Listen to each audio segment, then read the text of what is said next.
rise, please.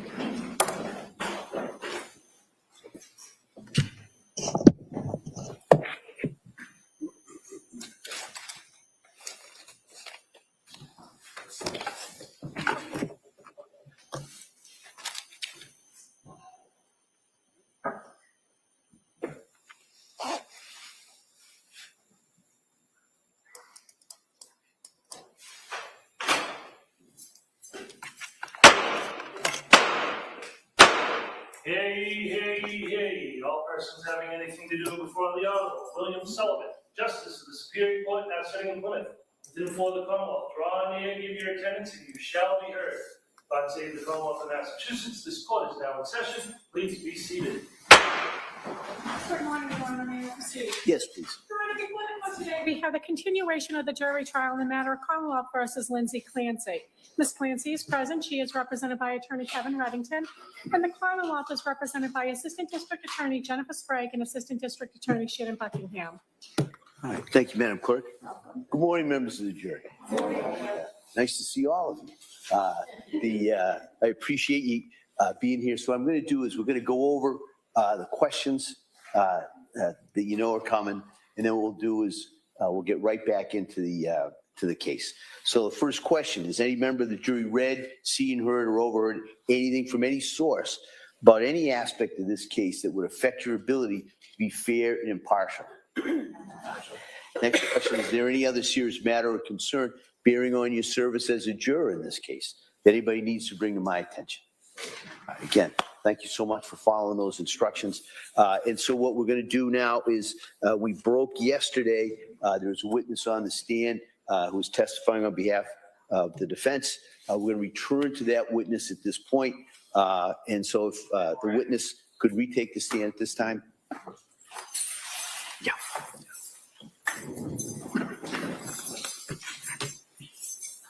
Morning. Good morning. You swear that the testimony made in which you shall report and adjourn that the opening between the and the defense shall be substantial to the I do. You may not say. Good morning, Doctor. Good morning, Your Honor. All right, are you ready? Thank you, Judge. Sir, I'm going to try to just redirect towards the interview that you had of Lindsay regarding her journey. On November 29th of 2022, do you recall which healthcare provider she visited?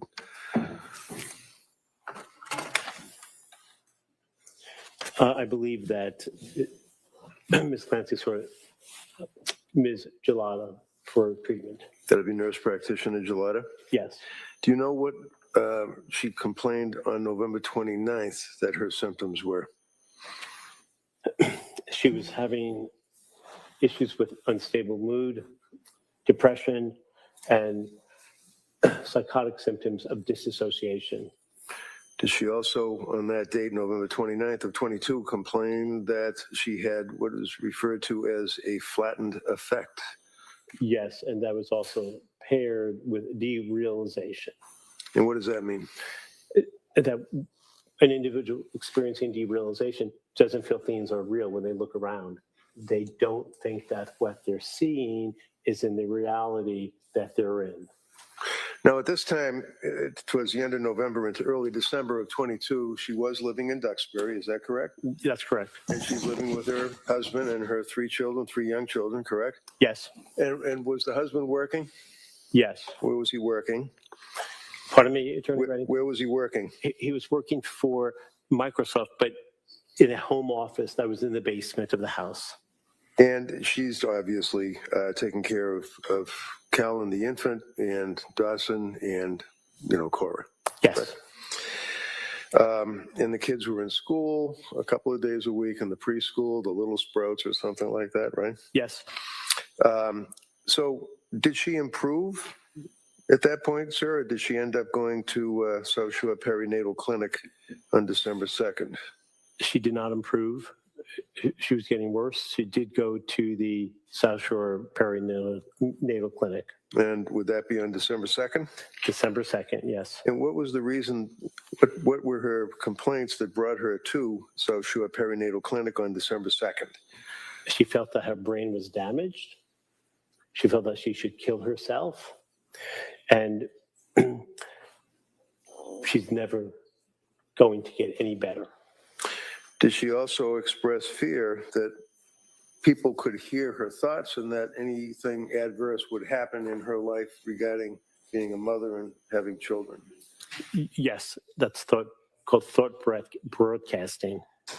And what was her concern about the children?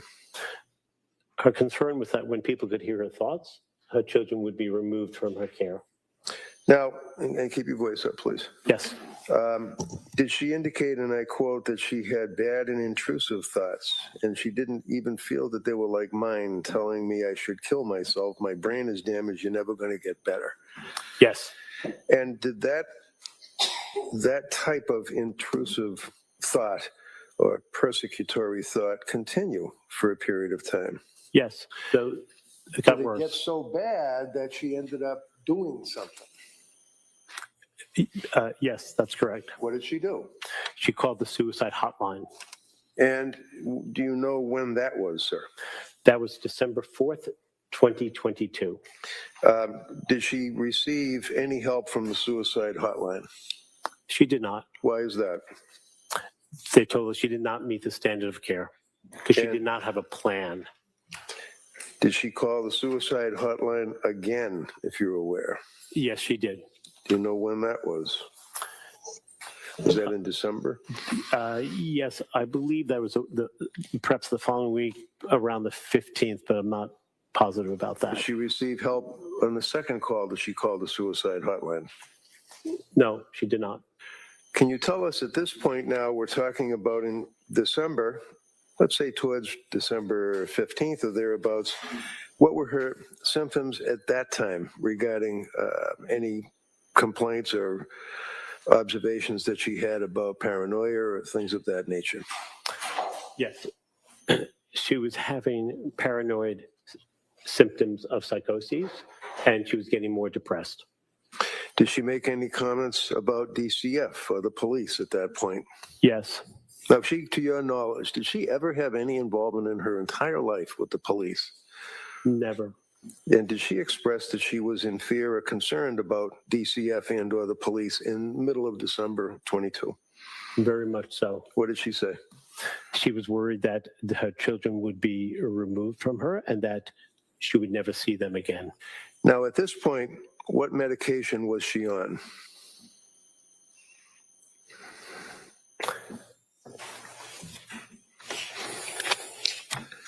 First paragraph, page 9. She started to take, at that point, Seroquel, Remeron, and Klonopin. Did she make any complaints at that point about the effect, if any, of Yeah. medications? Yes. What did she say? She said she felt like a zombie.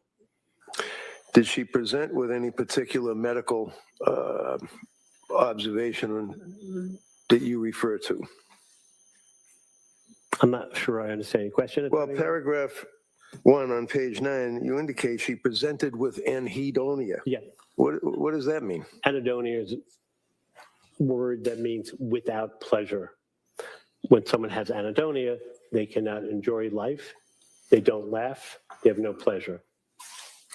Continuing on into December, what was her status of her condition of depression and symptoms of paranoia and intrusive thoughts, et cetera, that we've talked about? It continued unabated.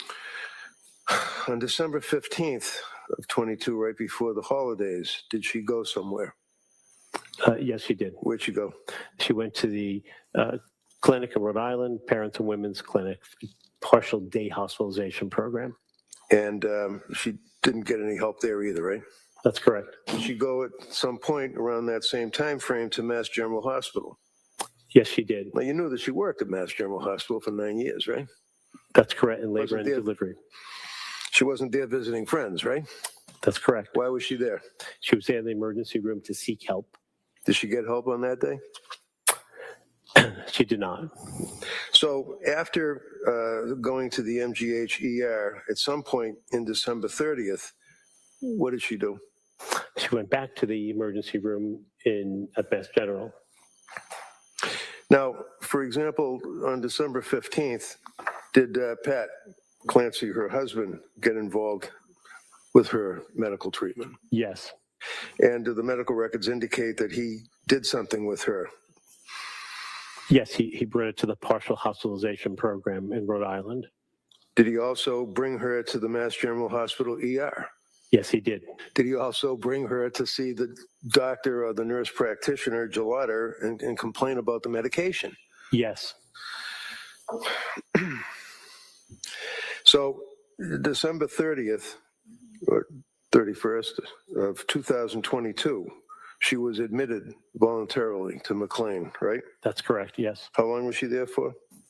She was there till the 5th. She was discharged January 5th, 2023. Was that a voluntary discharge? They cleared her as well to be discharged? Yes.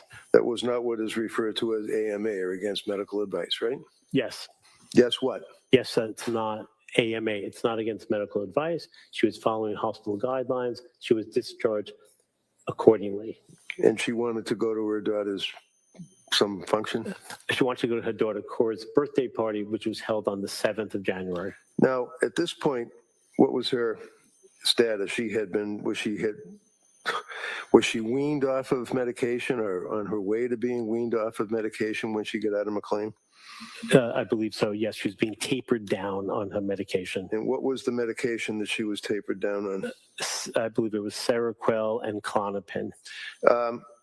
Did her intrusive thoughts and the paranoia, did that abate? Did that stop? It did not. Now, when she was home in the month of January after Cora's birthday, which I think was on January 7th, did she continue to have these intensive intrusive thoughts? Yes.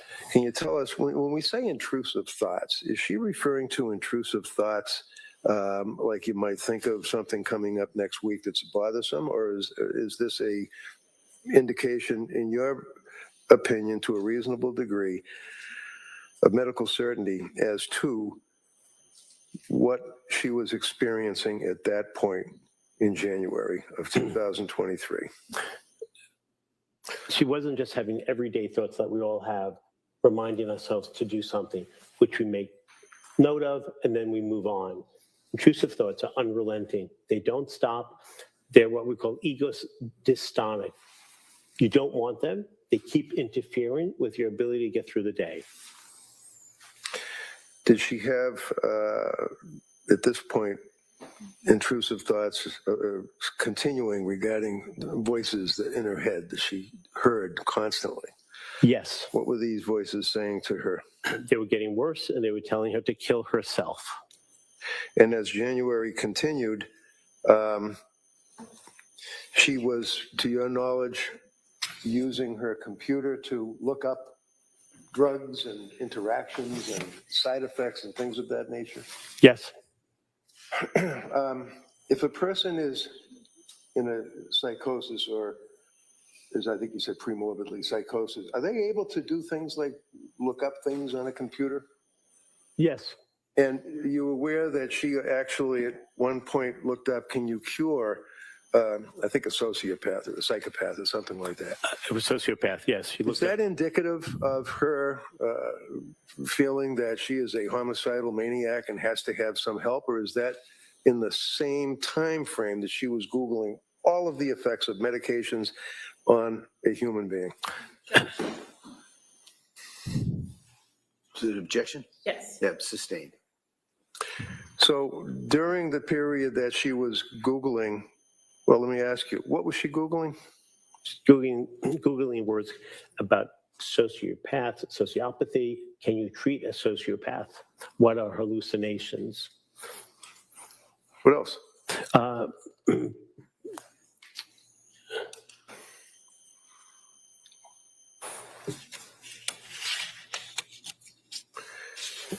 Bear with me one moment, if you don't mind.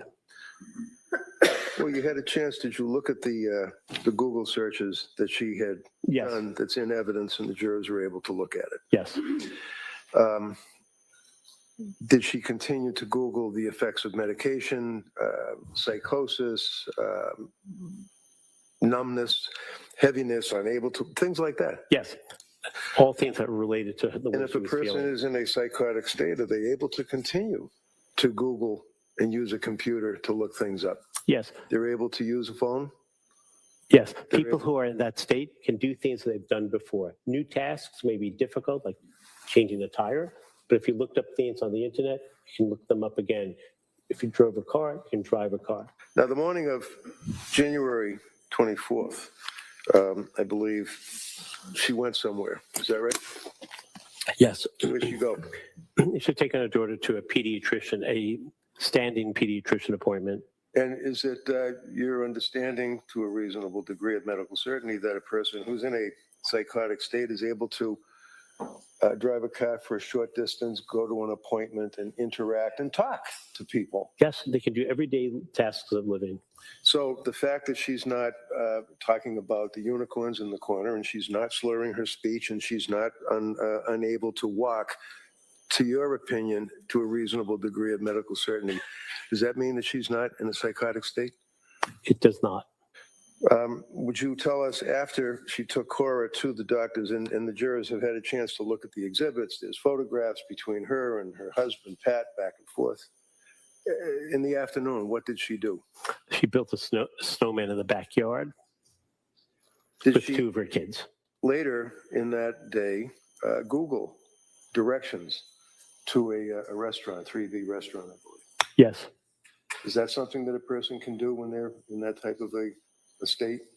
Easily. Did the Yes. voices or the intrusive thoughts to your interview and your understanding abate or stop at that point on January 24th?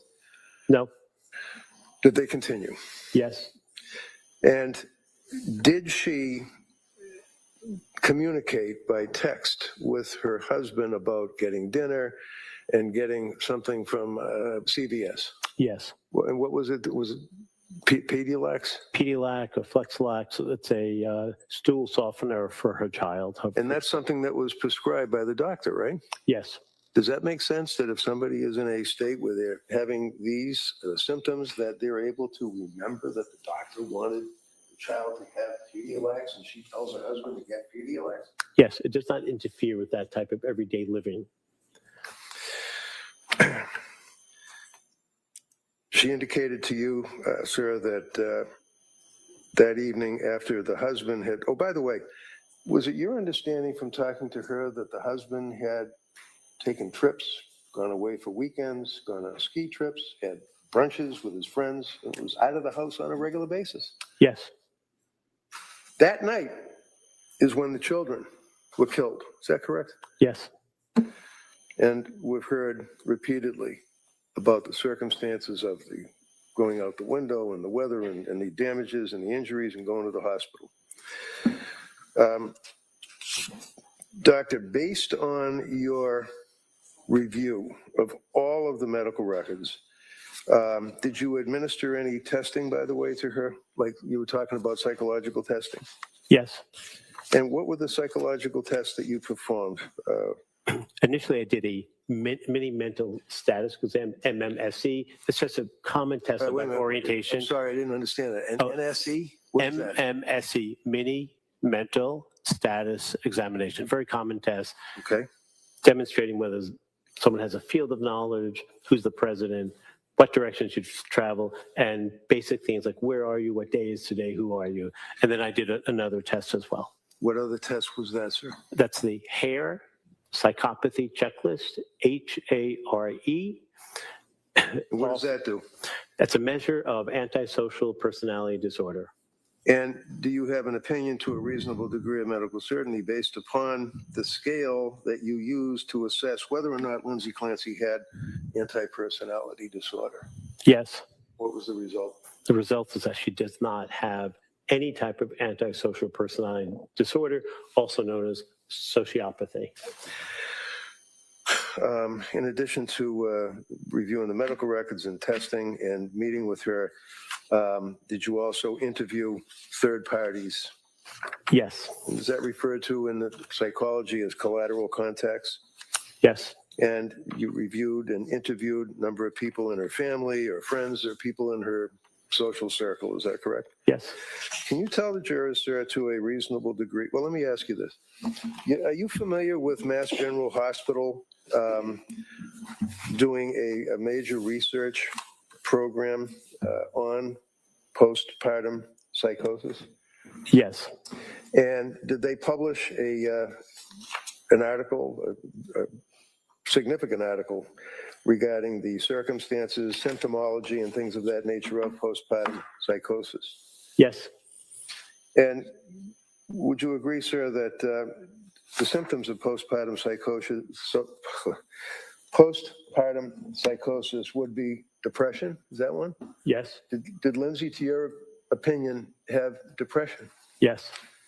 And were there indications from your review of the medical records that she felt low, flat, tearful, emotional, crying? All of those things, yes. Did she also express anxiety, feeling tense, nervousness? All of those things, yes. Did she also express feelings that she was withdrawn, not able to socialize with people, wanting to talk or be near others? All of those things as well, yes. Did she indicate that she felt tired, heavy, without energy? Absolutely, yes. Did she indicate that she was having a harder time taking care of her children? Yes. Did she indicate that she was having issues regarding personal hygiene, not bathing, things of that nature? Yes. Did she indicate that she had severe confusion in actually hearing or seeing things that aren't there? In her case, it would not be seeing, that would be visual hallucinations. But did she complain of hearing things that weren't there, hallucinations? Yes.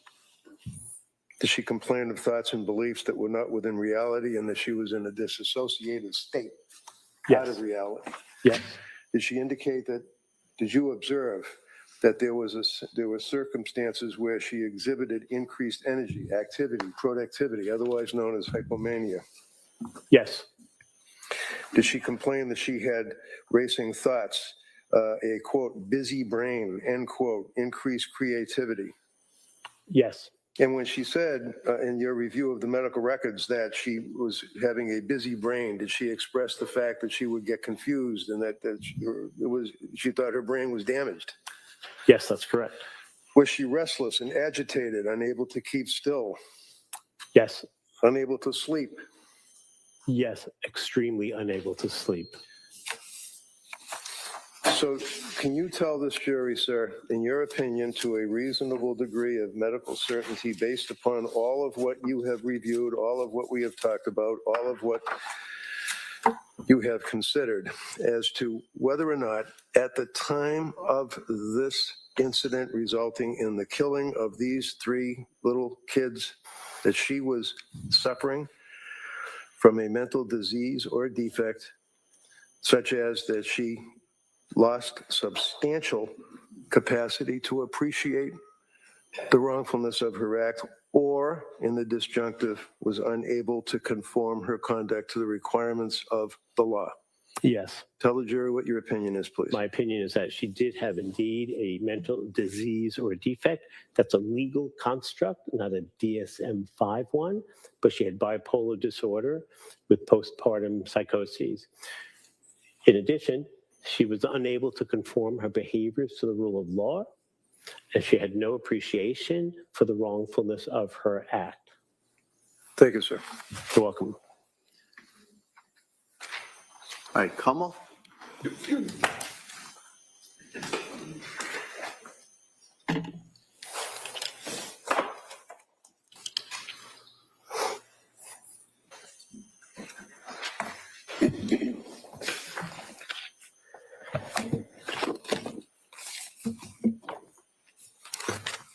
Good morning, sir. Good morning.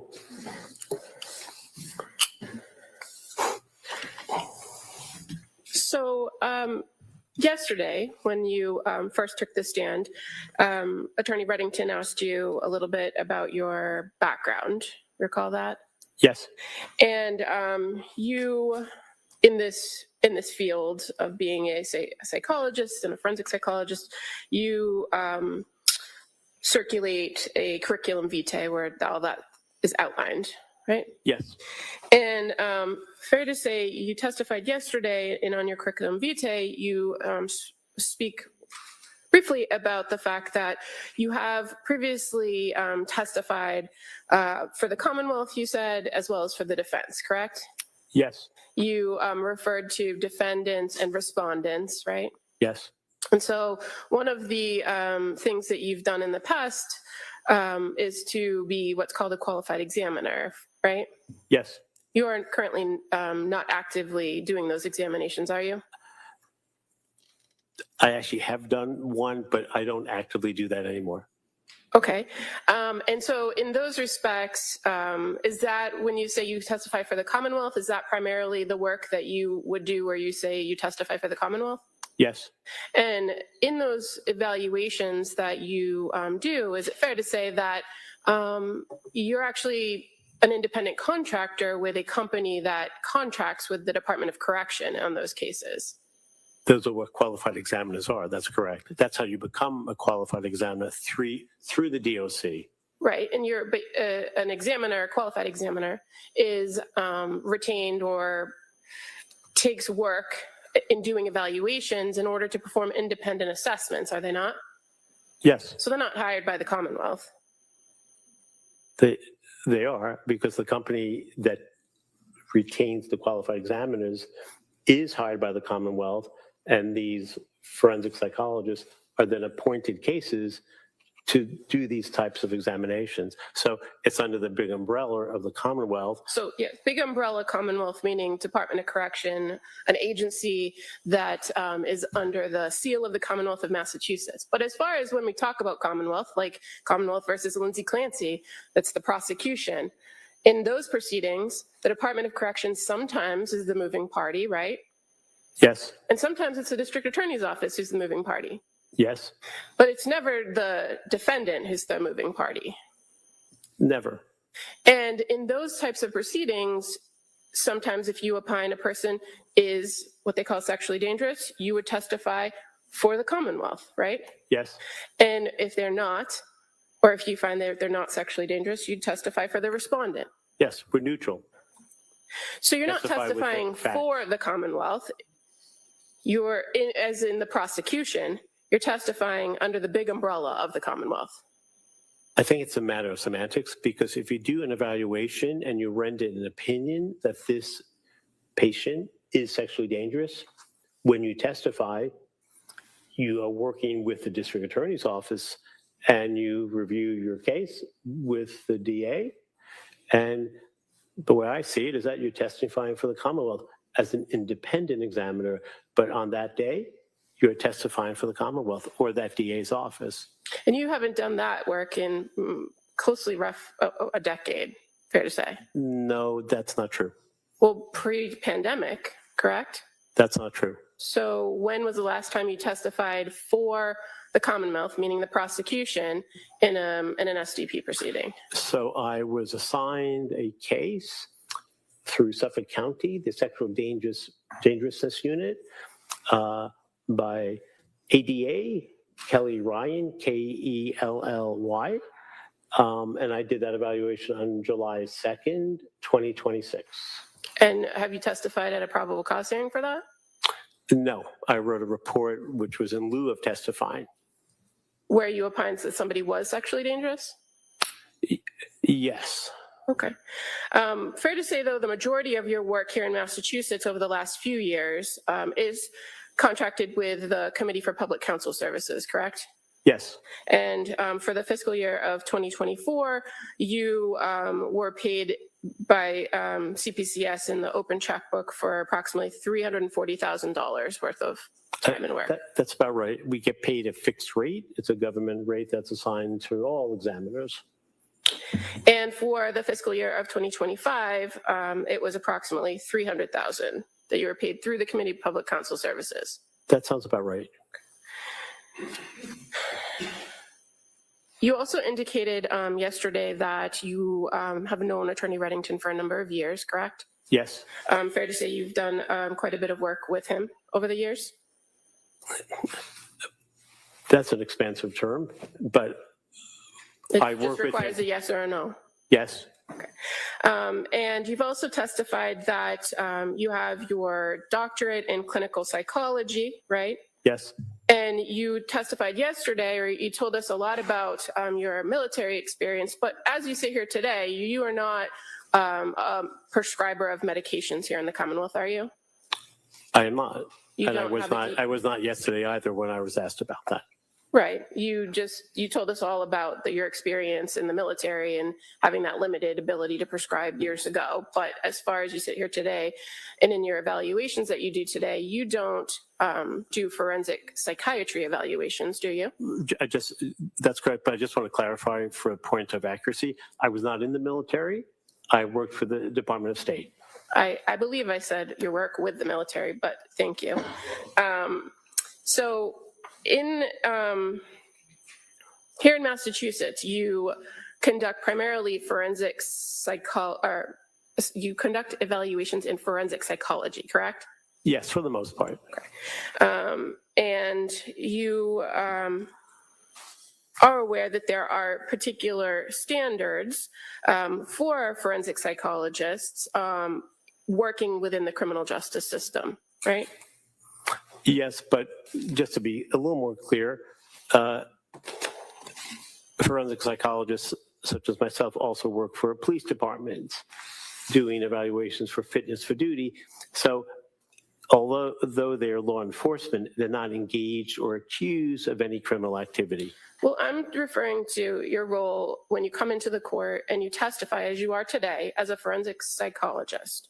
That's what I'm referring to. You're aware that there are particular standards in place by the ABA criminal justice, mental health standards is one of them, right? You're familiar with that? Yes. And you're familiar with the American Psychological Association specialty guidelines for forensic psychology? Yes. And fair to say that with those standards, they're not required, but people are encouraged to follow them, right? I think that's fair to say. And the criminal justice, the ABA criminal justice mental health standards actually identify the different types of roles that forensic evaluators have in the criminal justice system, including evaluating, consulting, and treating, right? Yes. And so fair to say standard 7-1.3 indicates that for evaluative experts, the obligation is to make a thorough and impartial assessment based on sound evaluative methods to reach an objective opinion. Would you agree with that? Yes. And so, again, in the American Psychological Association specialty guidelines, section 1.02 indicates that forensic practitioners strive to be unbiased and impartial and avoid partisan presentations of unrepresentative, incomplete, or inaccurate evidence. Would you agree with that? Yes. Is that a standard you strive to follow? Yes. Okay. In this case, you indicated that you've been with the case since February 4th of the year 2023, correct? Yes, 41 months. And you've authored a report, you said, in June, I believe, of 2026, correct? Yes. But you've also offered other reports or updates of the defendant's condition over the years. Is that fair to say? Yes. And you provided a report, an update, I should say, in July of 2025. Yes. Do you recall that? And in that report, you identify that as of July 23rd, 2025, that the defendant was residing at Tewksbury Hospital. Do you recall that? Putting Yes. that in? Yes. And that there was a planned transfer to Worcester Recovery Hospital, or Worcester Recovery Center and Hospital. Do you recall writing that? I don't know if it was a plan. It was a hope and a goal, but it was not an official plan. Well, I can provide you with your report if you'd like to review, but it reads, currently, Ms. Clancy resides at Tewksbury Hospital with a planned transfer to Worcester Recovery Center and Hospital. That Does sounds that sound right. right? Yes. Okay. And that she is presently medication stabilized and is in the process of discontinuing most, if not all, psychotropic medications, demonstrating an emerging capacity to stabilize without them. Do you recall writing that? Yes. So in July of 2025, it was your opinion that she was stable and she would be hopefully, as you say, transferred to a different facility, correct? Yes. And you're aware that currently she's still at Tewksbury Hospital, Yes. and currently she's still taking psychotropic medications. That's true. Yes.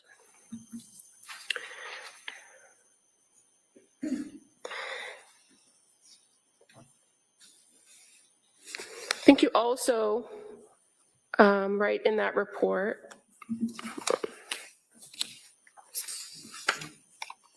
I'll strike that. Going back to your most recent evaluation in June of 2026, you would agree with me that in an evaluation for criminal responsibility, being a forensic psychologist, it's really important to be as accurate as possible in your reports, correct? Yes. You want to make sure you get the facts right, right? Yes. Because your evaluation is not just based on what you learn from the individual you're evaluating, but also an independent review, an unbiased review of the records of the facts. Is that fair to say? Yes. Okay. So in your report, you indicate that the period of evaluation that you had with this individual is approximately 45 hours. Do you recall writing that and testifying about that yesterday? I think I actually said I've met with her a total of 45 hours, but the evaluation was more than 35 hours, and I think it was 37 hours. Okay. And you also said yesterday that in addition to that, you've met with her several other times for a total of approximately 60 times at least. Not 60 additional times, but in total, yes, since the court trial has started a few weeks back. Okay. Is that typical for you to spend 35 hours with a person that you're evaluating? It does happen, but it's not typical. You also indicated yesterday that one of how you became involved in this case is Attorney Reddington called you and asked you to go check on the, I think you said mental well-being. Is that what your Mental testimony? health or mental well-being at the time of her admittance to Brigham and Women's Hospital, which was roughly late January 2023. And your first time there was February 4th, correct? Yes. Were you examining her as a potential patient at that point? I was examining her as a colleague and friend of Attorney Reddington to see how she was faring. There was no predetermined notion whether I would be interested or willing or even offered the opportunity to take the case. I was just going to meet with her, given the fact that she was in a bed in ICU, locked to the bed frame, and no one was able to visit her. So you went in to visit her? Yes. And when you went in to visit her, you indicated that she had recently been extubated in your testimony yesterday. You're aware from the review of the records that she was extubated on January 28th. Yes. So the difference between January 28th and February 4th, I didn't know the date at that time, but I knew she was able to breathe on her own and express And you're aware- verbal language. Yes, expressive language. You're aware that she had been communicating with staff at the hospital, including psychiatrists, right? I don't know if I knew at that time, but I knew she had been speaking with the doctors and staff, Well, but not specifically who it was. a person who goes through major trauma and is at a hospital and has made suicidal attempts, in your opinion, it would behoove the hospital to have that person talk to a psychiatrist, correct? Yes. Overall. Yes. Now, in addition to meeting with the staff and the psychiatry team, prior to your arrival, were you aware that she had an attorney that had came to visit her a few times? Not Mr. Reddington, but a different attorney. Yes, I don't know how many times, but I am aware that there was an attorney, Gelb, who was somehow involved in the case. Okay, so there was somebody that came in to see her prior to you coming in to see her. Yes. Now, you testified yesterday that you performed a mental status exam that day on February 4th. Do you recall that? I do. Where in your report or the previous report from July or your June report do you outline the results of your mental status exam? There is none, because if someone's not capable of just explaining who they are, where they are, and if they're clear of mentation and thinking, then I'll meet with them. But if they're not, I won't. So it's a sine qua non. You do that just to make sure you can keep meeting with them and that they are able to understand what you're talking about. Standard practice. But you indicated yesterday that she did know who she was, right? Yes. She didn't know where she was. Yes. But I believe your testimony was that she did remember what happened, but she was foggy as to what happened. Yes, that's correct. And she actually, according to your testimony yesterday, asked you for your phone or to access your phone to make a phone call. Is that correct? Yes. So she was able to communicate with you. Yes. She asked you for something and you clearly understood what she was asking for. Yes. And you indicated that she asked to call her husband, right? Yes. Had you spoken with her husband before that time? I did not speak with him at that time. I didn't know him, and I had not spoken to him prior to that time. So how'd you get the phone number to call him? I did not have the phone number to call. So she provided you with a phone number to dial so that she could call him on speakerphone, right? Yes. And she remembered the number?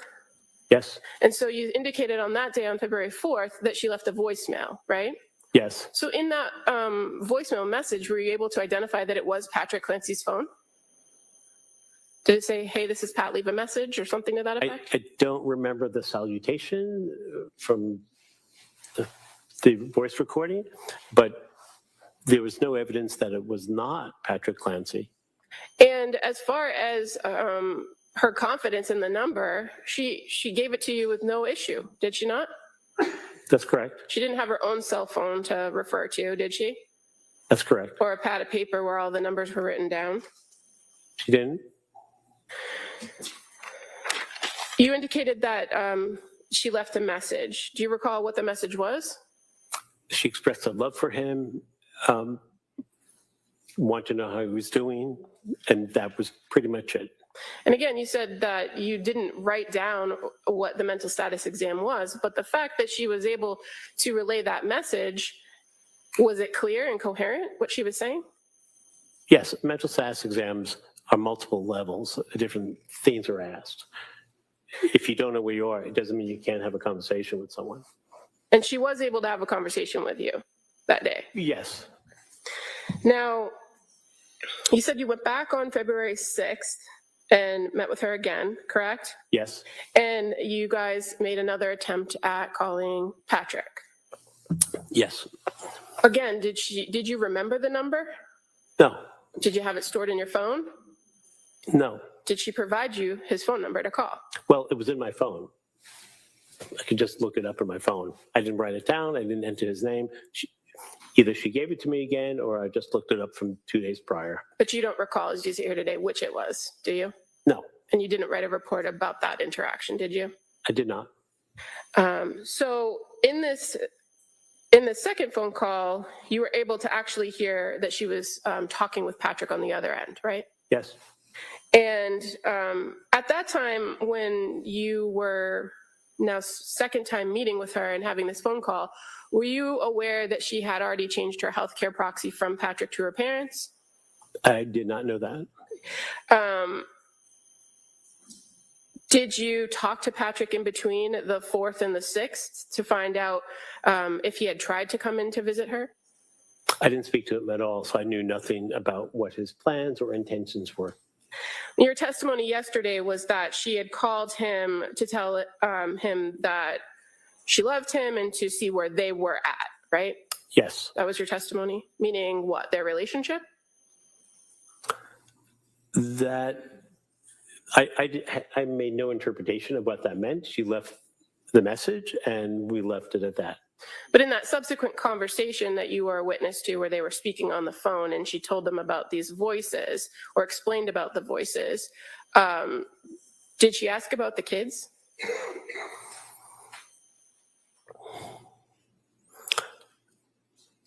She did not. as I recall.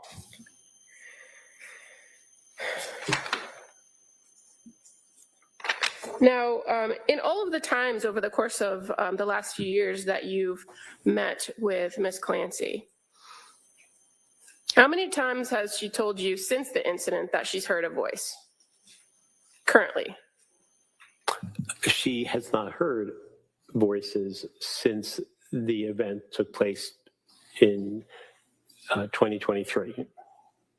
And you've now testified that over the course of a period of time that she did hear voices, right?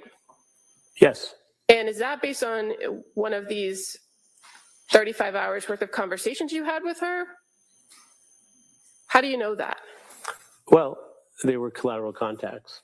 Spoke to other people. I spoke to other people who I asked the nature of their interactions with Ms. Clancy, and it was not a fishing expedition. I asked them if they can tell me what happened.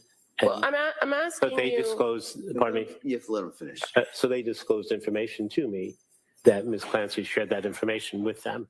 So who did she tell that she had a voice that told her to kill herself?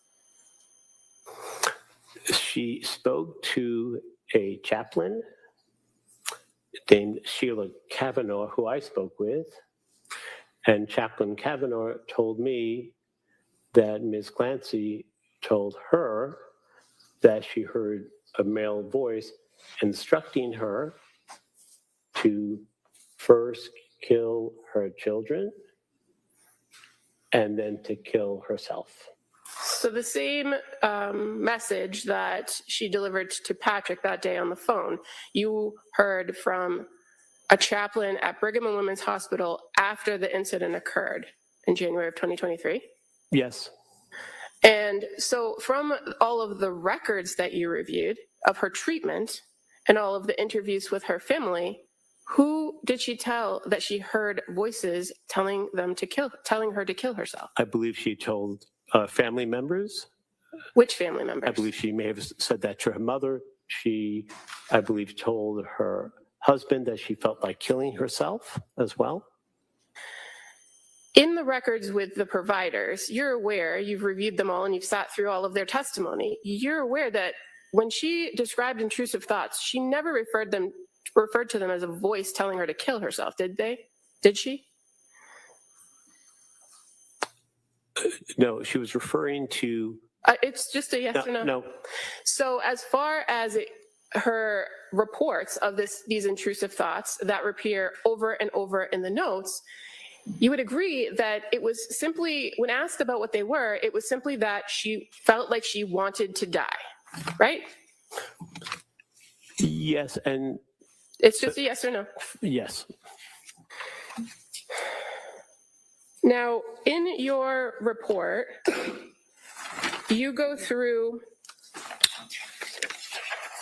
what's called the sources of information. You're familiar with that part? It's pretty standard in a forensic report, right? Yes. Where you list all of the things that you've gone through and reviewed in compiling the information for your report.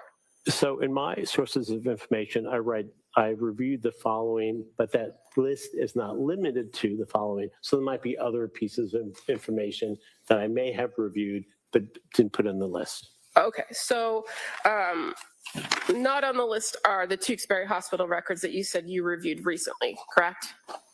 Yes, the 7,000 pages of those hospital notes, I didn't review all of them at the time of the report. Did you review records from the Spalding Rehab Facility? Yes. That's not contained, though, in your list, in your report, is it? I don't think it is. And you don't cite to any of the Spalding Rehab records in your report coming to your ultimate conclusions, do you? I do not. And how about the women and infant records? Did you list that in your sources of information section? I do not. She was there for one day. Okay, but you've testified about that, right? Yes. Did you review them at all? Yes. And as far as the McLean records, you don't list the McLean records as a source of information in your report, do you?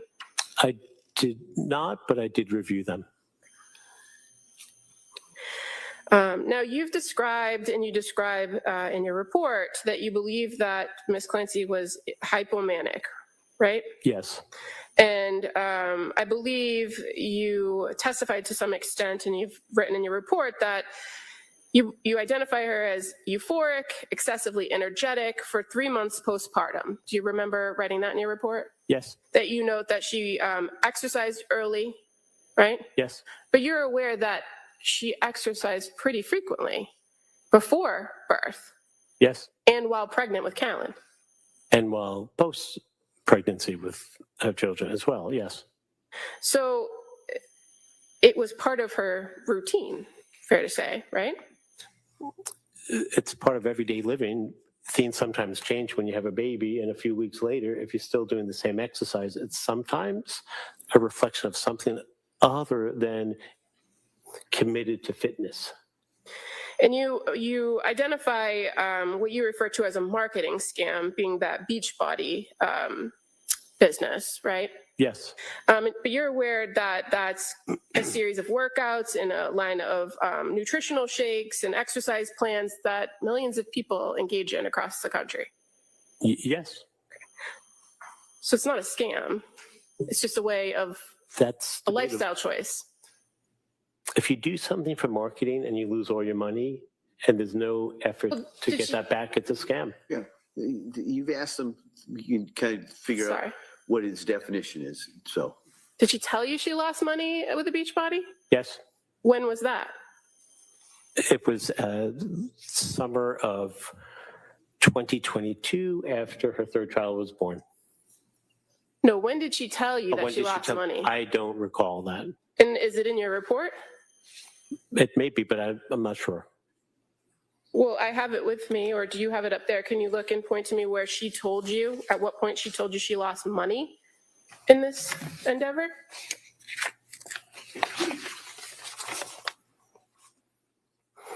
I don't know where it is. If it's here, it didn't seem relevant whether she lost money in a scam after her child was born. Well, In terms of the big picture of what we're here for today. you've described it as a scam because you said she lost money. So wouldn't it be important to know if she actually lost money? I don't really think so. Okay. You also identify the 5-mile race that she completed. Was it a 5-mile race or a 5K race? Well, I wasn't sure which it was. I was told initially it was a 5-mile race. After my report was submitted, it may have been, with reflection, a 5K race. And you've sat in the courtroom each and every day of this trial, so you've heard all the testimony about the evidence, right? Actually, I've not been here every day, but I've been here most days, yes. You're also aware that prior to the kids being born, that she considered herself a runner, Yes. right? She had a treadmill at her house. She went to the gym and used the treadmill. She ran other races. Yes. Now, in your report, you indicate that part of the timeline of her medication and her decline is the September time period where she was prescribed the Zoloft, right? Yes. And you indicate that she had reported, and it's reflected in the records, that she increased the Zoloft, and that's when she couldn't sleep for 48 hours straight, right? Yes. And you're aware of what the instructions were, having reviewed everything in this case, what the pill bottle said as far as the plan for the Zoloft? I'm not sure specifically the incremental plan to go from 25 milligrams to 50 milligrams of Zoloft.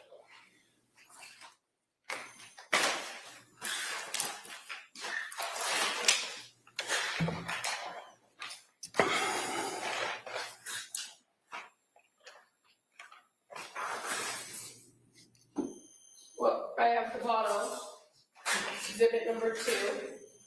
Search for me, not Zoloft, right? For anything Zoloft? Yes. Says take 1 oral tablet once a day for 1 week, then increased to 2 tablets daily thereafter. Right, Right on the label. right. That's 25 milligrams to 50 milligrams. And again, having been at the majority of this trial, you aware that there were 30 in that prescription and 23 left in the bottle when they were inventoried. Yes, And those are pills that were in Patrick Clancy's possession at the time of these events in January. You're aware, right? yes, I believe they were in the middle console on the lower part of his truck, the lower part of the middle console in his truck.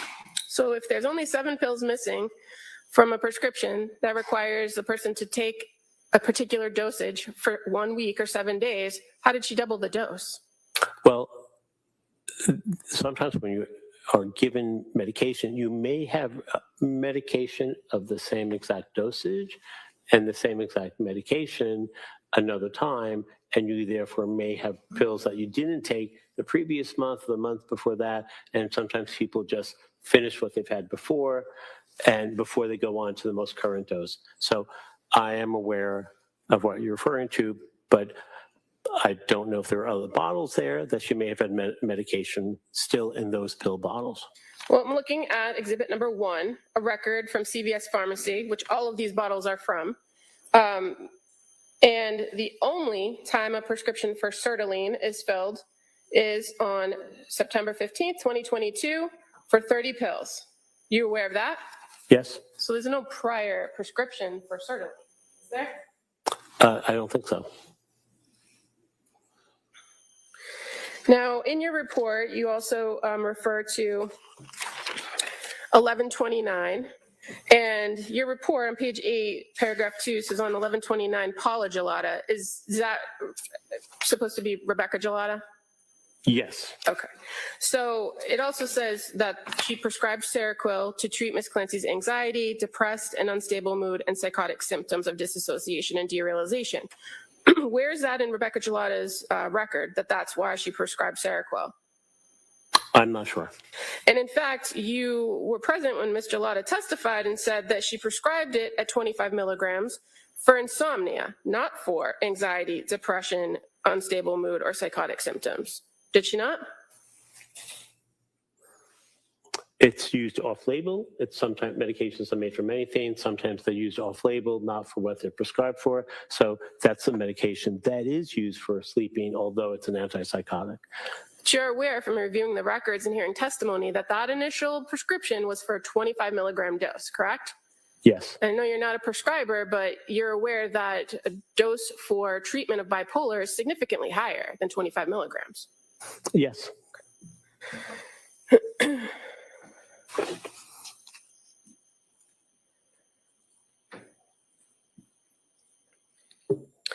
Now, you've described in your testimony in this court repeated auditory hallucinations about wanting to kill herself or that she should kill herself and that she is damaged or her brain is damaged, right? That's correct. Now, did you have a conversation with her in one of these 35 hours about that particular voice or thought or belief? So when I meet with Ms. Clancy, it's not as if I have one conversation on one of the 35 hours. To have thoroughness and exactitude, one does what we call intra-rater reliability. In other words, over the period of time, to confirm what someone says to you to help endorse the veracity or accuracy of that, you'll ask that question in a multitude of different ways. So I don't just ask once, did you hear a voice on that day? I asked in different ways over time, and her answers pretty much remain the same. So when you quote in your report, when questioned about the nature and content of these horrible thoughts, Ms. Clancy stated, quote, like a really bad and intrusive thought that I didn't feel like it was mine, telling me I should kill myself, your brain is damaged, you're never going to get better, end quote. Where does the quote come from? Where does the quote come from? Right. She had said that to me. To you, at some point. Yes. Okay. And this is well after the incident occurred, correct? Yes, And you reviewed all the records to know that she did not endorse that she was hearing a voice to any of her providers between September and January 23rd of 2023. so when someone, Yes or no, sir? that's a difficult question to say yes or no from, because sometimes if someone says something that's inaccurate, it's not an affirmatory or a negative response.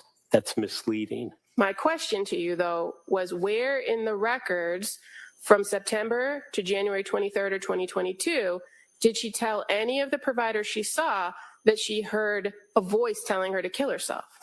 It's not in the records. Okay. And you're aware that she has spoken to several forensic psychiatrists and psychologists over the course of this case, right? Not just yourself. Yes, she spoke to 3 retained experts in April 10th and April 12th of 2026. And then on June 12th of 2026, 1,172 days after I initially met with her, then 1,1220 days after I met with her. That's the third examiner. Well, you're aware that you're referring to Dr. Halbrin, Dr. Mack, and Dr. Satoff, correct? Correct. But you're aware that she also spoke with Dr. Resnick and Dr. Spinelli well before that. On May 5th of 2023, approximately 90 days more or less later. Yes. And you're also aware, sir, that she never told Dr. Resnick in a recorded interview, nor Dr. Halbrin, Dr. Mack, or Dr. Satoff that she heard. Sustained. Your testimony is that she told you that she heard this voice. Fair to say she identified to you that it was her own voice that she heard, correct? That's not correct. So she told you that she heard a male's voice? That's correct. When? On the night of the incident, January 24th, 2023. No, I'm referring to the fact that you've now testified that she heard this, as you call it, a persistent what's the word you use? Persecutorial voice over the course of time? Was that your testimony? So you're referring to the ongoing negative voices or intrusive thoughts that she was hearing, Right. where she felt, in fact, other people could hear those voices, thought broadcasting. So there are multiple layers here of hearing intrusive thoughts. So, but I'm asking. Hearing voices so loud that she believed other people could hear her. Those are 2 separate phenomena, if you will.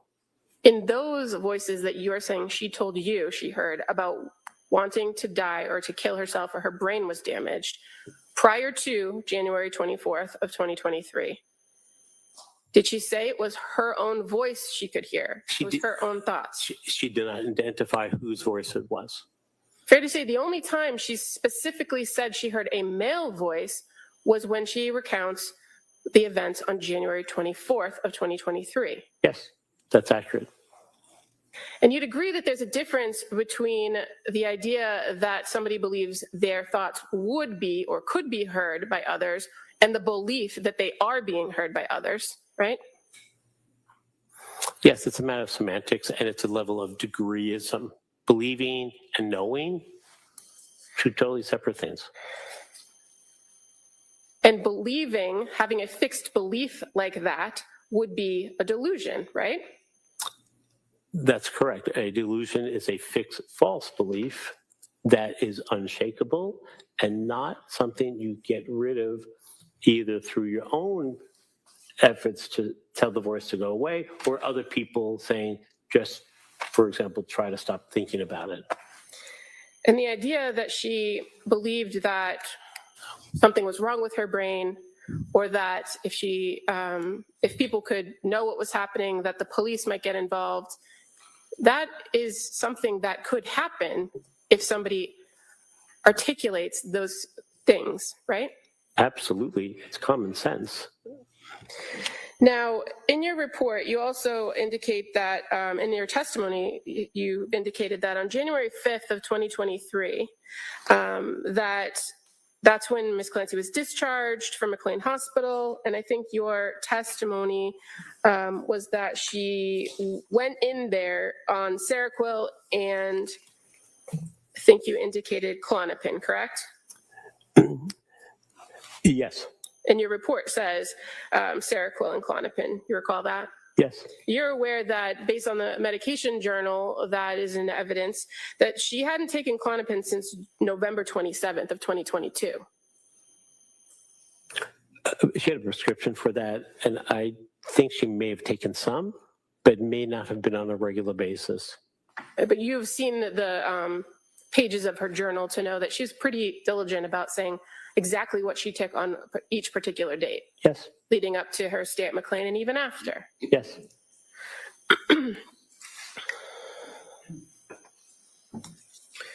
Now, kind of sticking with these medications for a second, you have testified, I think this was yesterday, you testified that you were familiar that after Dawson's birth that she had sought some medication, correct? Yes, And I believe you testified yesterday that she was on trazodone, but in fact, she was prescribed Zoloft after Dawson Yes. and reported she did never take it, that's right? correct. So after my testimony, I reviewed that, and I confabulated the trazodone with another medication, the Zoloft. And again, you've talked a lot about that the medications that she was taking, the different medications, didn't provide her with any sort of relief. So it's important to know the different medications she was taking and what the reactions were, right? I don't know if I talked a lot about it. I was asked questions. I answered them honestly. They didn't provide relief. I would agree with that. And that was the whole point of her seeking help. And her history, whether it be medication history, a social history, a family history, those are all important things overall for you to look at and examine when coming to ultimate conclusions, right? For everyone, yes, of course. So it's important to be accurate when you're recalling or reporting that information. As much as possible as one can be. Yes, that's true. And as far as the medication goes, I think you testified yesterday that she also took medication in nursing school, correct? Yes, she did. And having met with her as many times as you did and reviewing all these records, you're aware that those were in fact Prozac, Wellbutrin, and Propanol that she took in nursing school. That's correct. That was for her what's called glossophobia, GOLLOSPHOBIA. It's fear of public speaking. Most common fear for Americans. 85% of Americans have public speaking phobia. Pretty commonplace. But yes, those are the medications she took while she was in nursing school to go through the program. But that's not what you testified to yesterday. I think I mentioned only one or two medications. I had taken 3. Okay.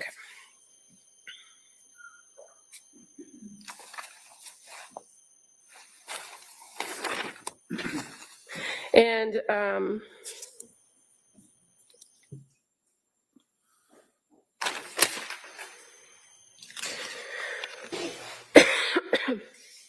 you also mentioned today in your testimony, you were asked about the date of December 15th. And I believe your testimony was that's the day she went to Women and Infants. Is I that believe correct? so, yes. If I show you the record, is it fair to say she didn't go to Women and Infants on the 15th, but it was actually December 20th? Right. I believe she went to the Mass General Hospital ER on the 15th. And you said in your testimony today that at the Mass General ER, she did not get any help. Do you recall that testimony? She declined admission to the inpatient. She didn't want to do that. So, You didn't not get help. so Go ahead. thank you, Your Honor. We have something called the subjective baseline, the cognitive appraisal theme. Help is in the eye of the beholder. If she felt she didn't get help, that's how she felt. Well, sir, that wasn't the question. And your testimony was she went to the ER and did not get help. That was your testimony, not hers. Well, my testimony is based on my evaluation of her. This is what Ms. Clancy shared with me. Who am I to doubt what she believes or doesn't believe about the offer for treatment or help? It's her opinion.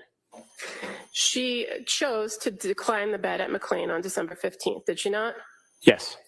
And she then indicated to the Mass General Hospital that she was going to opt for an outpatient program at the Women and Infants, correct? Yes. That's what's in the records. Yes. And did she tell you that as well? Yes. And as it pertains to the Women and Infants, again, after you review the records, you're aware that a referral had been made to her well before her visit to the ER on the 15th for that same program. I believe so.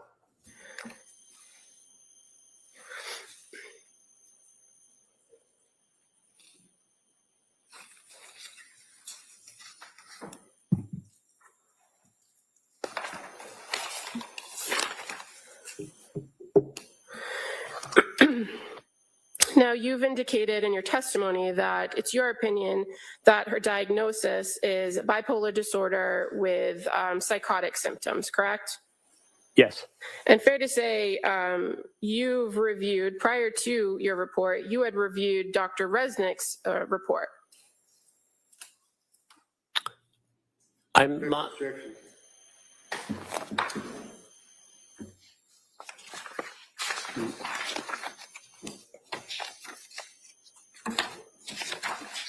Can I see counsel sidebar?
Go ahead, counsel.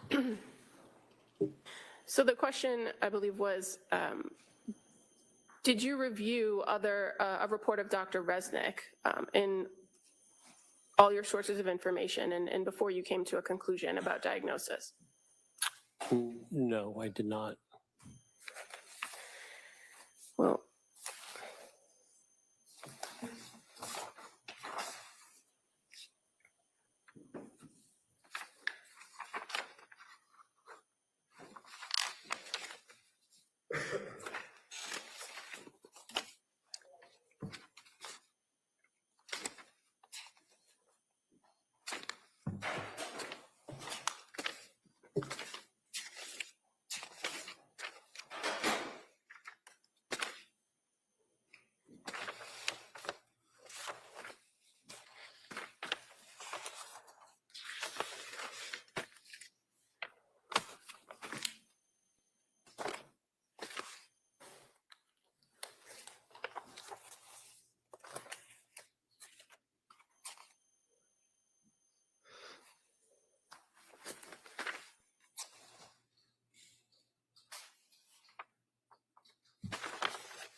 One moment, sorry.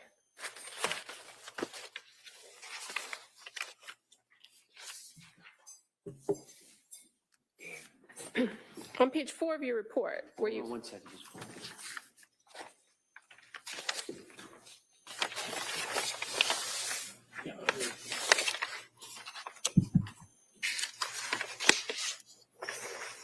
Okay, I'm sorry, Counsel.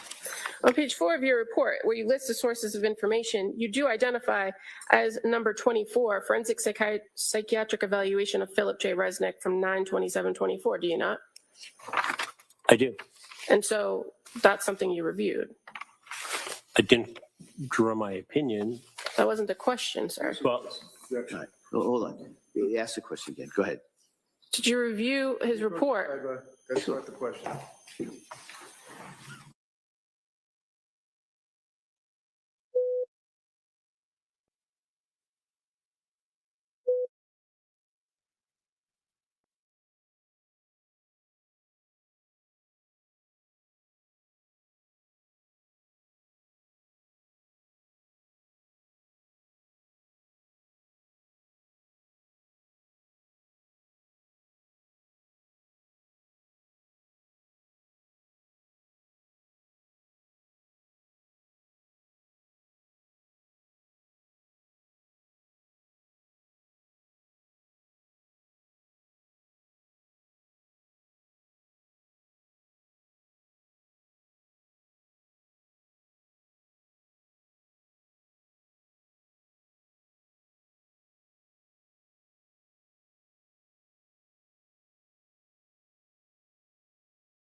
So the question, sir, is did you review Dr. Resnick's report prior to authoring your report or coming to your conclusions about diagnosis?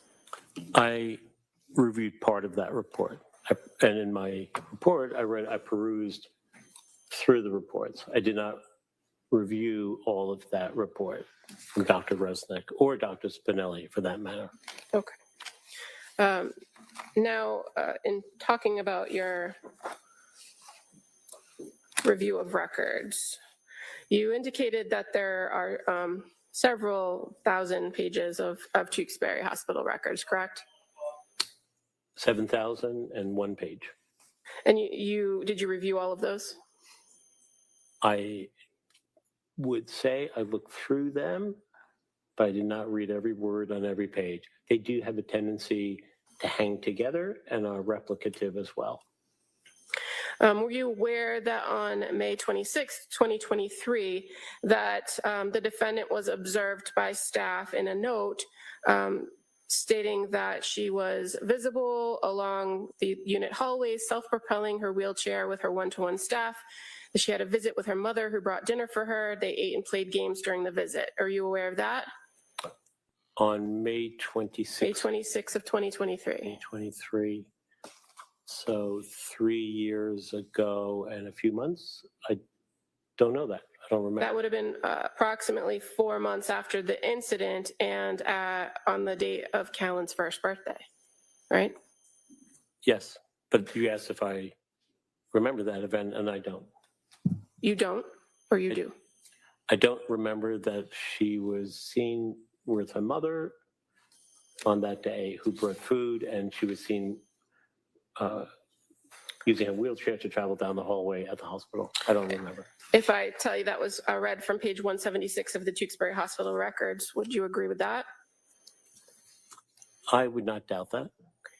And on December 24th of 2023, were you aware that the defendant was observed at Tewksbury, monitored on one-to-one for safety, that she accepted medication, meals, and snacks, she spent time in the TV room or sitting outside her room, utilizing phone, and visited with family?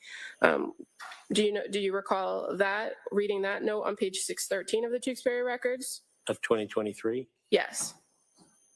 Honestly, I don't. And that would have been Cora's birthday. Okay. But would you agree with me that if I read that from page 613 in the records, that would be within that 7,001 page of the record? I would not doubt that. How about on January 24th, 2024, where she's observed in a note from Tewksbury State Hospital on page 674, saying, where the note reads, patient was visible in the milieu, engageable with both staff and select peers.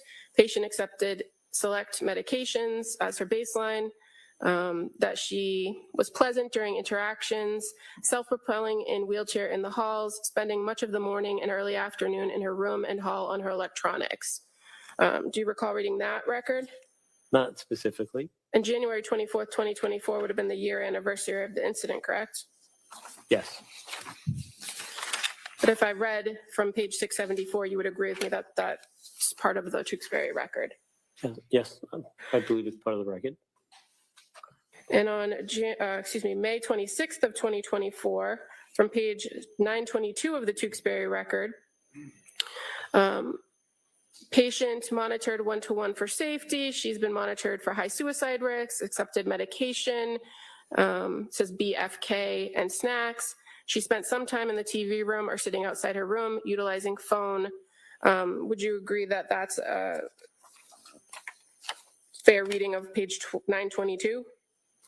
I have no reason to doubt that. Okay, and that she's also observed on that same day, visible on the unit while utilizing her phone outside her room, was able to make her needs known appropriately. Patient was observed playing dominoes with peers in the TV room. That was later in the day on May 26, 2024, which would have been Callan's second birthday. I would believe that that record's probably accurate. I don't remember looking at that record specifically. How about on September 30th of 2024, page 1229 of the Tewksbury record, where it's noted that she was visible in the unit, attended startup/coffee group, she was assisted with ADLs as needed. She was in safe behavioral control for the duration of the shift. And that later it reads, patient visible in the hallways, seated in her wheelchair outside her bedroom, using her cell phone, pleasant upon approach, social with select peers.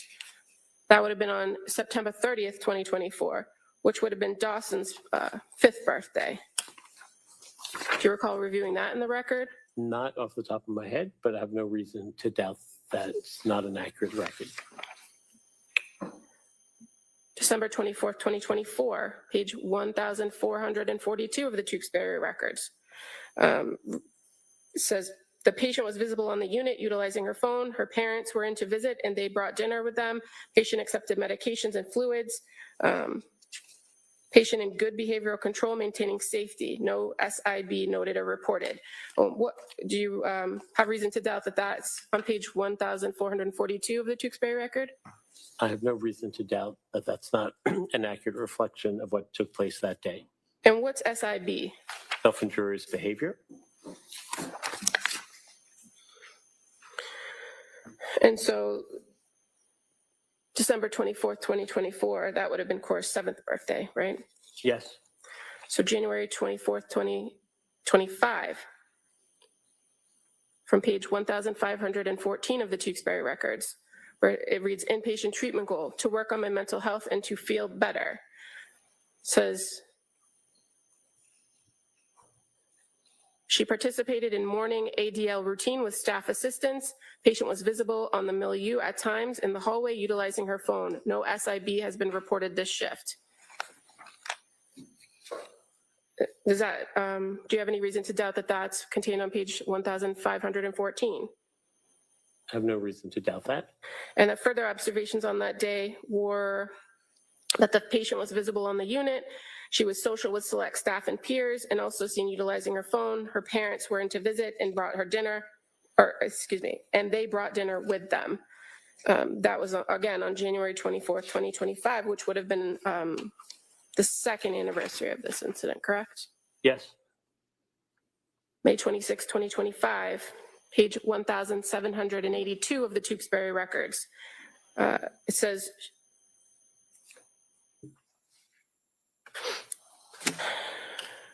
she did not engage in any SIB. She was visited by her parents this shift. She attended startup group and watched TV.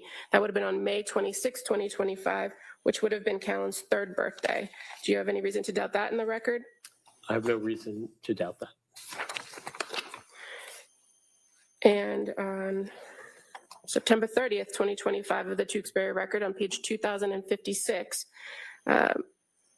reads, patient was visible in the hallway using her phone. No SIB or behavioral issues observed or reported. Do you have any doubt? Do you have reason to doubt that that is an accurate read of page 2056? I have no reason to doubt that that's not accurate. And that would have been September 30th, which would have been Dawson's 6th birthday, right? Yes.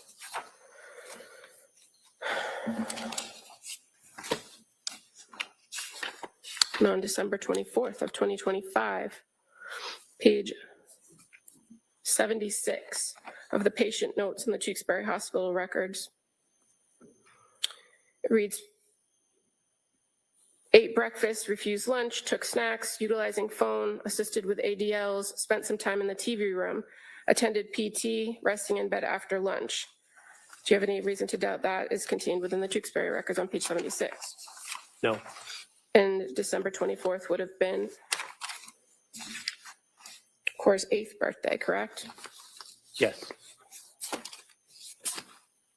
And on page 152 of the Tewksbury records, January 24th, 2026, this year.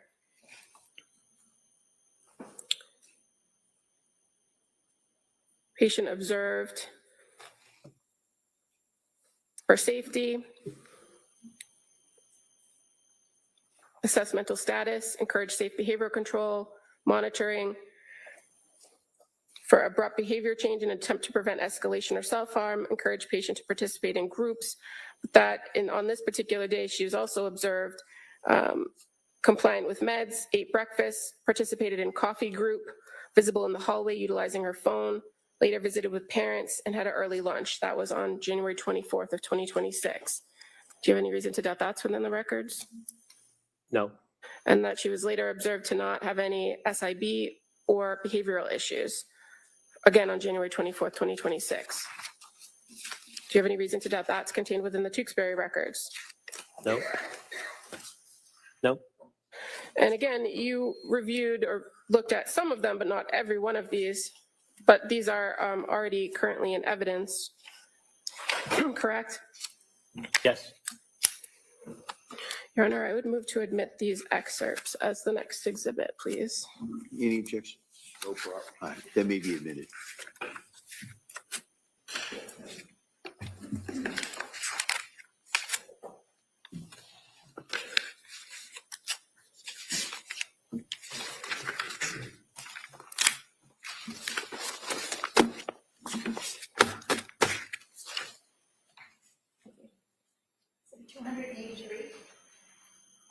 Okay, thank you.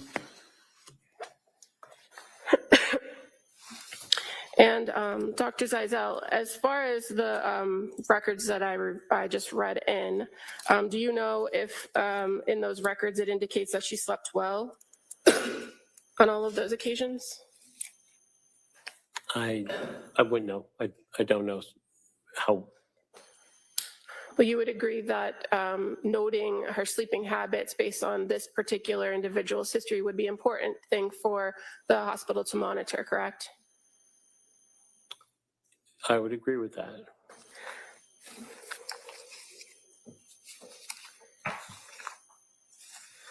Now, in this particular case, well, let me ask you, are you familiar with the concept of confirmation bias?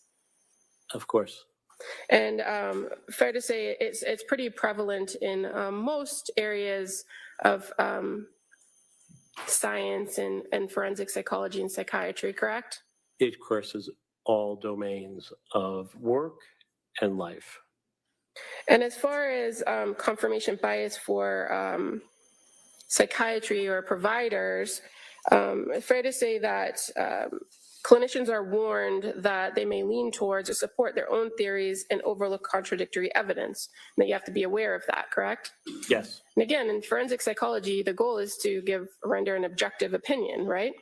Yes, the facts come to you. You don't go to the facts. Okay. And there's a danger for clinicians and forensic psychologists of quickly forming an initial diagnosis before having all the information, correct? Yes. And that confirmation bias accounts for the fact that a lot of times people, clinicians and providers will cling to diagnoses and interpret subsequent information in light of that kind of already perceived idea. Is that fair to say? They cling, I just want to make sure I understand what you're saying. They cling to a diagnosis? Well, once a diagnosis is reached, they cling to that diagnosis when interpreting subsequent information. That happens, yes. And, but you would agree that in practice of forensic psychology that it's important not to do that, right? Particularly with the guidelines of criminal responsibility where you don't need a diagnosis, you just need a mental disease or defect. But diagnoses are helpful in understanding whether the person was suffering from this legal construct of a mental disease or defect, correct? That's fair to say. And it's fairly accepted in the field that if somebody has a disorder or a diagnosed mental illness, that they then in turn suffer from a mental disease or defect. Or could. Or could, because you can have a phobia. Doesn't mean you have a mental disease or defect. If you're afraid to jump out of airplanes, it can make you ineffective and have a defect or a disease. So yes, it Can I could. ask you to keep your voice up? Yes, Ron. So it could, but it doesn't always have to. Thank you. Of course. And you're aware of the danger of this idea of confirmation bias of having multiple relationships and conflicts in this type of work, correct? Yes. And that's why it's important not to be treating somebody as a patient when you're also evaluating them for this type of legal issue, right? Of course, you cannot be the therapist and the examiner. The therapist is an advocate. The examiner looks for the truth. And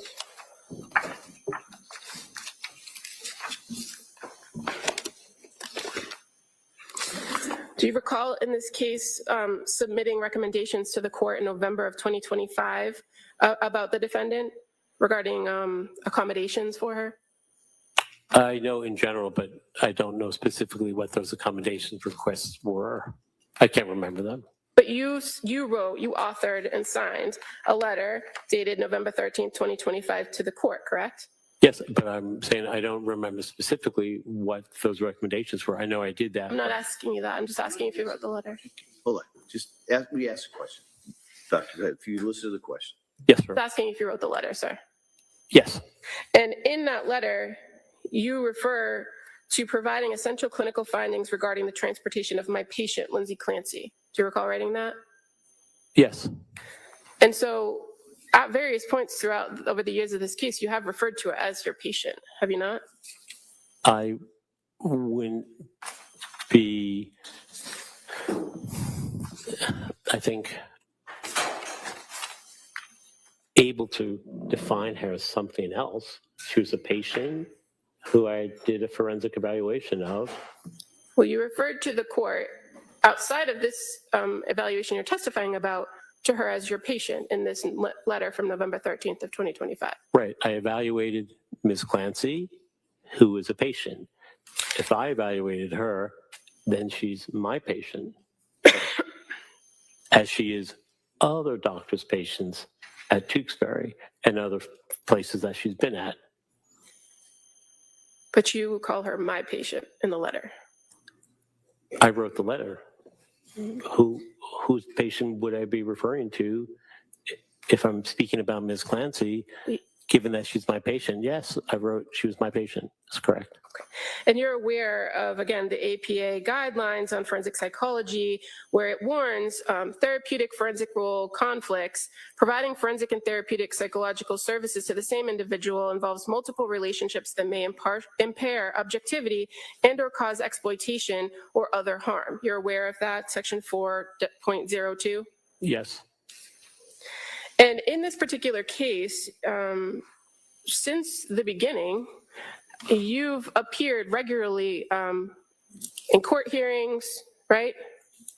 Yes. You've appeared with Attorney Reddington at arraignment proceedings, At his request, yes. both here and at Tewksbury State Hospital, where you were sitting next to the defendant. Yes. And you also, on February 8th of 2023, participated in a news conference, did you not? Yes. It was outside the courthouse here. Yes. And you gave an interview with the Daily News where you commented on this. I just made a comment. That's correct. And at this time, Your Honor, I'd like to play a clip of the news conference, please. Mr. Reddington? Why not? All right.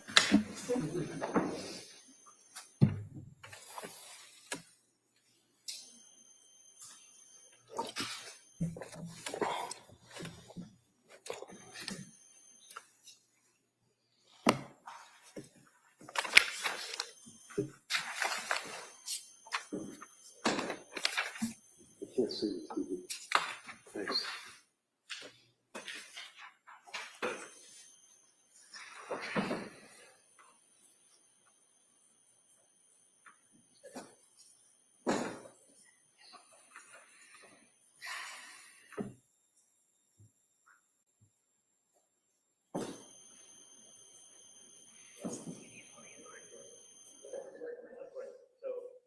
I've been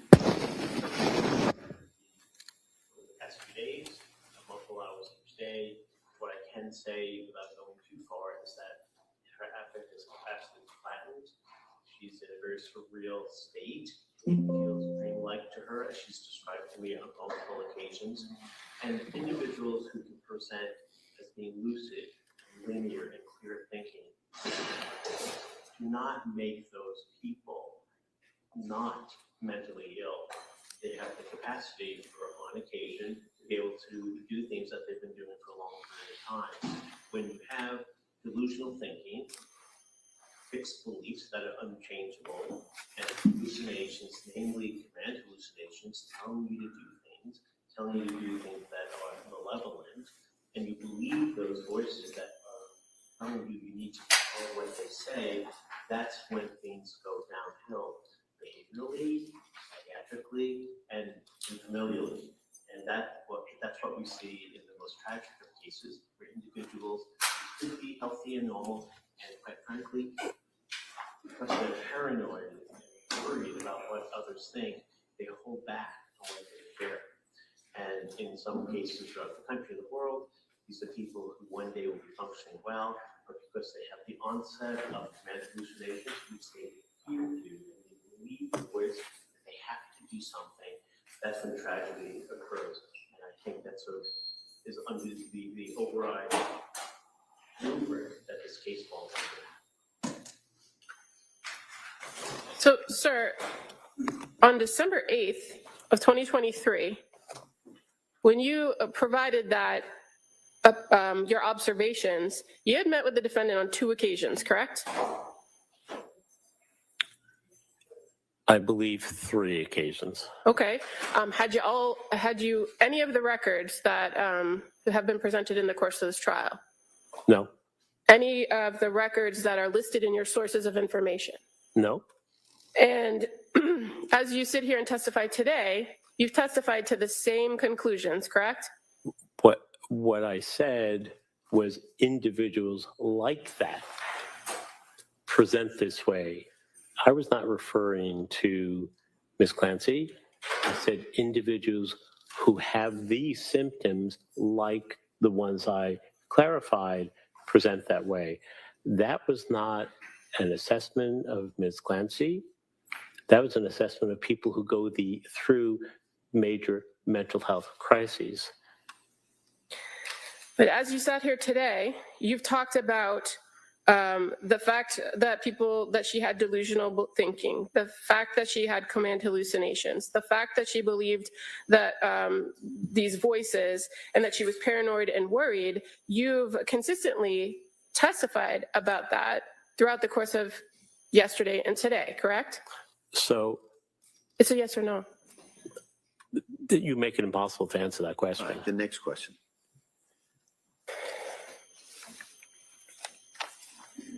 In addition to Well, you testified today that a person in a psychotic state can do things they've done before, but it might be hard for them to do new tasks, right? Yes. So if it's something that is part of their daily life, getting up, caring for the kids, feeding, making a meal, driving a car, those are things that people do every day and a lot of times don't even have to think about, right? Yes. No thinking necessary. It's a But you're visual response, automatic response. You're aware that on this particular day of this incident, on January 24th of 2023, that the defendant took Cora to the doctors, right? Yes. And you indicated in your testimony today that it was for a regular checkup, but in your report, you identified that it was for a stomach ache, right? Yes. She had a stomach ache. But in addition to maybe her having a stomach ache, she had previously had this visit scheduled, and you're aware of that now, correct? Yes. And at the doctor, there was a recommendation made for an over-the-counter medication, right? Yes. And the defendant was able to process that information, take it back with her, and then later, not immediately after the visit, but later in the day, search for where to get that medication, right? Psychosis doesn't lower your intellectual functioning, so you can do all those things. So Well, that's that correct. wasn't my question. My question was, did she do those things? Yes, so that's correct. Okay. And would you've talked a lot about that a person can operate as normally as they can, but fair to say, if you're in a psychotic state, that person themselves has a significant amount of distress, right? Yes. And that in order to mask those symptoms, it requires an enormous amount of control, does it not? It depends on the level and the extremism of the psychotic processing. So some people will hear voices that are nominal, they whisper. Some people hear voices that are yelling and screaming. So it's on a range, it's a continuum. So the more upsetting, more powerful, demanding the voice, the more difficult it might be to resist it and do other things. The less, the easier it is. In all of the time between September of 2022 and January 23rd of 2023, at any point in which the defendant heard these voices about harming herself, she didn't act on them then, did she? That's correct, yes. She did not act on those. She sought help instead.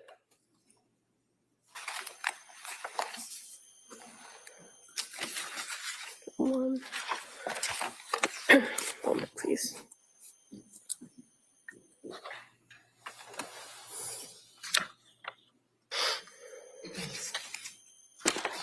Your Honor, I would move to admit the recording played as the next exhibit. I'm sorry, this is the what? The recording that was played, I move to enter it as the next exhibit, please. That may be admitted.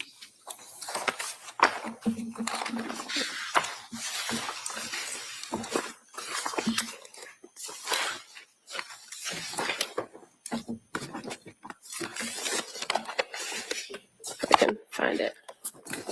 Here it is. Thank you. 284. Thank you.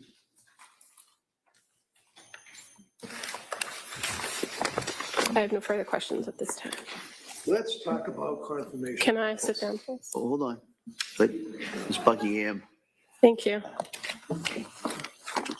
have a seat. Confirmation bias. In the field of forensics, interface of science and the law, trial of cases, hiring experts, having people give an opinion that a jury is going to listen to. Confirmation bias means that the individual might want to help out the person that they're testifying for. Is that right? It can be, yes. So in other words, if you have a shooting case and you're a ballistics guy, and without the ballistics showing that the defendant's gun shot the victim, the government has no case. They may send an email to that witness and say, hey, I really need your help here. And that might influence them, right? Yes. Now you got involved with this case, as you indicated, out of but my request, obviously, Yes, compassion. correct. The fact you had a young lady that was literally in extreme condition, emotionally, physically, you went to speak with her, correct? I did, yes, Do you care for her? I do. And is that a violation of the canon of ethics for professionals like you if you care for your patient? Not at all. Within the ethical standards, it's also noted to do a appropriate and meaningful forensic evaluation. It's strongly suggested you develop empathy and rapport. And when you have those two psychological constructs, you get more information from the respondent. You do not cherry pick the information. You include warts and all in your report. That avoids confirmatory bias, and you avoid confirmatory bias by also not looking at conclusions that other examiners come up with when they render their opinions, and you do your evaluations independent of anyone else. You do it by yourself. How many times did you see her? At the time that my report was No, right about now. 60 times. How many hours have you put in sitting with Lindsay, either in the hospital or? Oh, evaluating? more than that, roughly. And you have all of that information that you have brought here today to testify to this jury. Is that correct? Yes, Are you confirmed bias? Are you not telling the truth just to help Lindsay out, or is this your opinion based upon your review of the records, your interview of her, whether or not you care for her or not? Overruled. Overruled. I am telling the truth. She Yeah. You can re-ask that question. That answer will be stricken. So you can't tell someone you're telling the truth, and say that's up to the jury to decide. Your opinion is based upon all of the times that you met with Lindsay, right? yes, All of the documents that you've reviewed, all of this, all the exhibits, everything you're aware of, right? yes, as well as collateral context. And in the course of your treatment and evaluation of her, one of the things the DA asked you about is the request that we brought to the court for accommodations. Do you recall that question from her? Yes, And is it your understanding that the request that we had seeking help from the judge was that she not be chained to a van when she's brought into this courthouse Objection. No, for a overruled. 5-week trial? yes, from Tewksbury to Plymouth. And her medical condition with her paralysis and all of the rest of the bodily functions that you lose, that's a concern, isn't that right? Very much so, yes. And we also had to have the help of nurses that would be available in the event that there was any type of emergency issue, correct? That we had to Objection. ask of the No, court. overruled. Yes, they're here every day.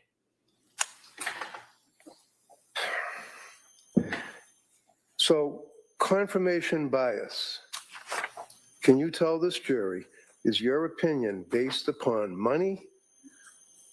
Maybe you like me, maybe you want to help her, or is that based to your best ability as a professional of many, many years? Yes. Confirmation bias is coming up with a conclusion before you reach an opinion. It's, in Latin, a tabula rasa, a blank slate. You draw no conclusion. The conclusion finds you. And if you don't do that, you are at risk of having confirmation bias. I'm going to ask you a hypothetical and see if the hypothetical fits within your understanding as an expert of confirmation bias. Let's say hypothetically that a young woman is involved in an incident such as this that results in the death of her 3 babies. And that young woman is paralyzed. And that young woman is in a hospital. That young woman is facing indictments for triple homicide. And the incident occurred on January 24th, 2023. And it's not until 2026 that the district attorney's office hires 3 doctors. Yeah. Sustain. Sidebar?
You've been sitting here for a little bit.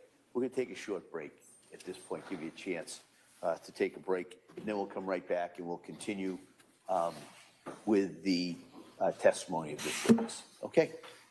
All rise, please, jurors. Excellent.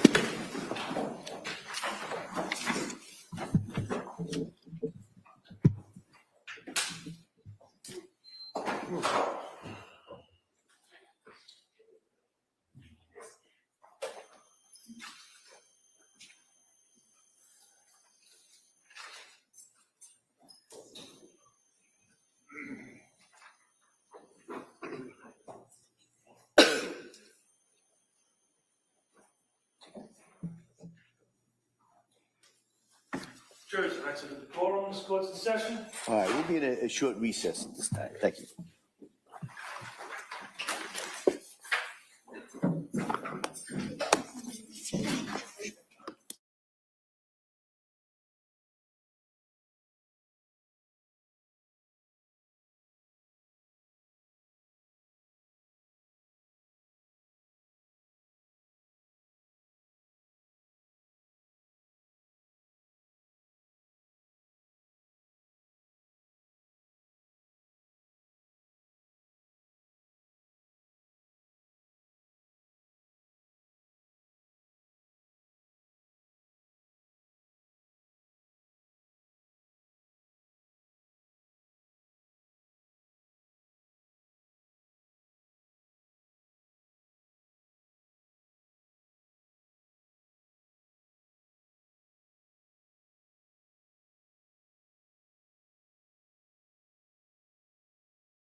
Court is back in session. You may be seated. Your Honor, for the purpose of the record, we return back to the trial of Commonwealth versus Lindsay Clancy. All parties are present, including the defendant and including the accused jurors. All right, we'll return now to redirect counsel.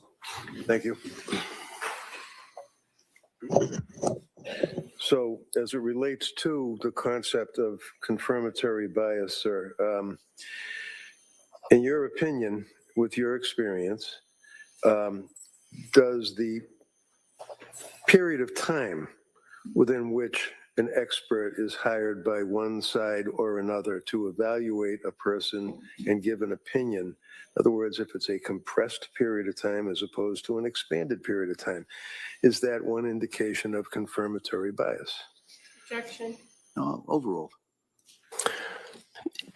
It depends on the examiner and the situation. It can be, but individuals who pay attention to that concern should maintain healthful boundaries and not have any confirmatory bias. What does that mean? It means stay in your lane. That's better.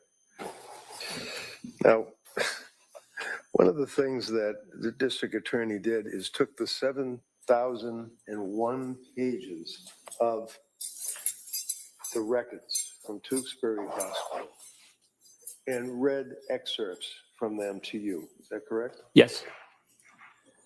And Lindsay, after she was taken from South Shore Hospital to Brigham and Women's, then from Brigham and Women's to the rehab, Spalding Rehab, she ended up in Tewksbury. Is that correct? Yes. And Tewksbury's been very good. I mean, in your opinion, have they been good with her? And Fantastic. Fantastic. But nevertheless, that is still a facility that is a state facility, right? Yes. And the district attorney asked you about the plan to have Lindsay go to another facility, Worcester, I think it was. Worcester Recovery Center Hospital. Is that a relatively new facility? It's, I believe, the newest facility in the Commonwealth. And did we have Lindsay evaluated to have her transferred to Worcester Hospital? Yes. Was she allowed to make entry into Worcester facility? She was not. Why is that? She was not allowed because she was not allowed because she has pending criminal charges. That'd be this case here, right? That's this case here. And the district attorney took the 7,000 pages in one of the records and apparently went through them to the anniversary of the death of her 3 children, correct? Yes. Went through them to highlight each birthday of her 3 children. Is that correct? Yes. In your opinion, you've been in a lot of mental institutions and facilities in the Commonwealth and out of the state, correct? Yes. Is it your understanding to a reasonable degree of medical certainty that the fact that a woman who is paralyzed is propelling herself down the hall from one room to another is indicative of anything? Not at all. How about the fact that her mother and father, who have been with her for 3 years and practically missed not one day of sitting with her and bringing her dinner or lunch, is that something that would be indicative of undercutting the fact that the woman was suffering from mental disease or defect? That's indicative of love. And How about the fact that she's talking to other inmates or people that are patients? And in your review of the records, would you tell us your opinion as to her level and degree of popularity, bluntly, in that particular ward? she is extremely well regarded and well liked on that unit by everyone. Overruled. How about in reviewing the records, I didn't hear that she's laughing and partying and having a good time while she's in the Tewksbury Hospital. Did you see anything like that? No, Lindsay Clancy has bad days and worse days. And when you speak with her and meet with her, doctor, has she ever mentioned her children? Because apparently, according to the questioning that you underwent, she never talks about her kids. She does speak about her children. What does she say? She really loves them and misses them and thinks of them every single day, almost every moment of the day. And finally, Doctor, I'm holding up what has been marked as Exhibit 1 or I don't know, for identification. Have you seen this before? Yes, I have. And in your dealing with Lindsay and interview with collateral contacts such as Patrick, do you know what that is? Yes, I do. What is it? This is called a wish vase. And what does that mean and what is it? This is a vase that Miss Clancy and her husband purchased in Hawaii when they went on their honeymoon shortly after getting married. Yeah, sure. See sidebar, please.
Your Honor, I would hand this to Chrissy to have marked the exhibit.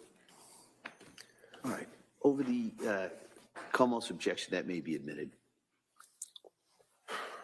285. Thank you very much. All right. Commonwealth? Very briefly, please. Doctor, how many defendants that you've evaluated for criminal responsibility have you spent 35 hours evaluating? One Is that- other person. And however, how many other defendants have you evaluated that you've testified that you care deeply for them?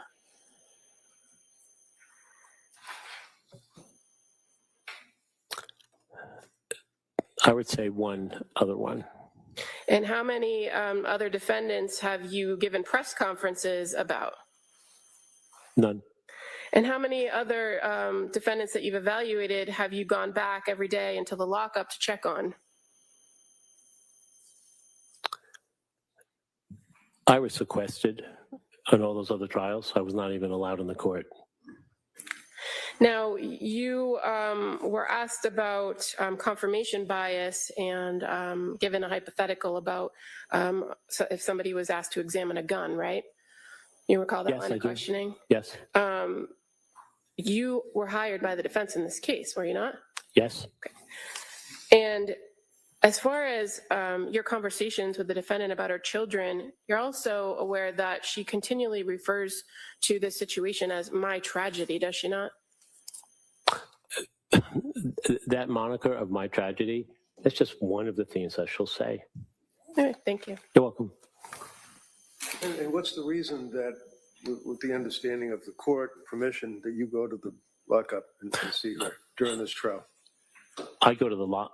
Sustained. Well, while she's in Tewksbury, counsel kept referring to SID, SI. What is SI? SI is suicide intention or suicide ideation. In Tewksbury, excuse me, in Tewksbury, has there been a concern of suicidal ideation? Yes. And what, as a result of that, SI, as counsel kept repeating to you through the records, is her status at Tewksbury? She's on a constant one-to-one to ensure that Ms. Clancy doesn't take her own life. And that is somewhat similar to the reference in Brigham and Women's Hospital when you were talking with her that there was a nurse that was sitting in the corner of the room at all times. Is that right? Yes, that's correct. Inferentially was able to hear any conversation that you had with Lindsay, right? I asked those people to leave. Thank you. Counsel, can I see just one?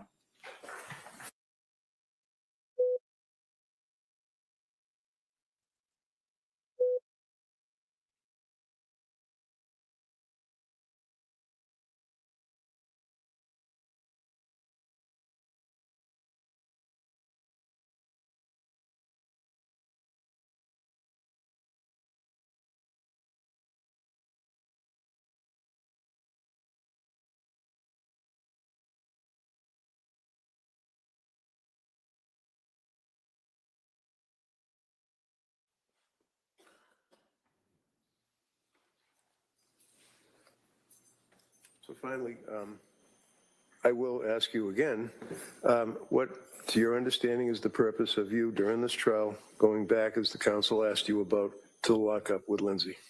To ensure that Ms. Clancy is stable and competent to stand trial.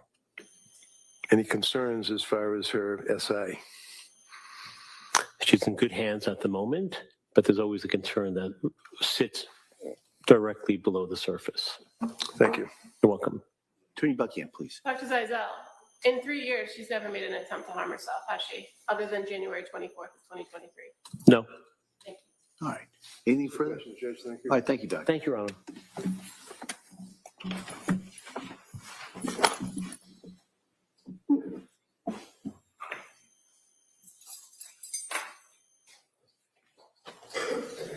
All right. Attorney Reddington?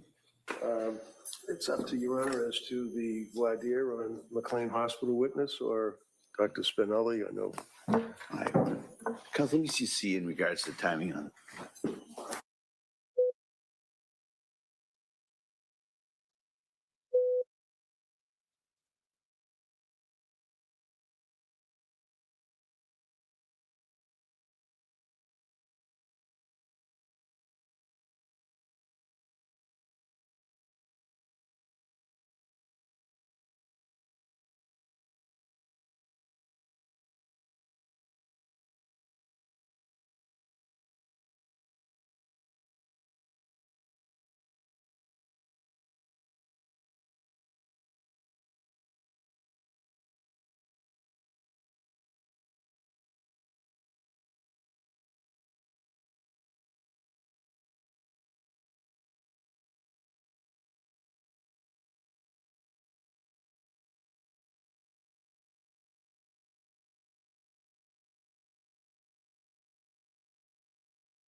Well, members of the jury, this is another one of those moments I've got to talk to counsel about a matter that I've got to talk to them outside of your presence. All right, so I thought we'd do it at this point and excuse you till 2 o'clock. We'll take up the next witness. We're going to stay in here and we're going to take up that other matter. All right, and so with that, during the break, remember, same instructions. Don't talk about it. Don't do any research about it. Don't read anything. Don't go anywhere in regards to this. And I'll see everybody at 2 o'clock. Okay. All rise, please. Your Excellency.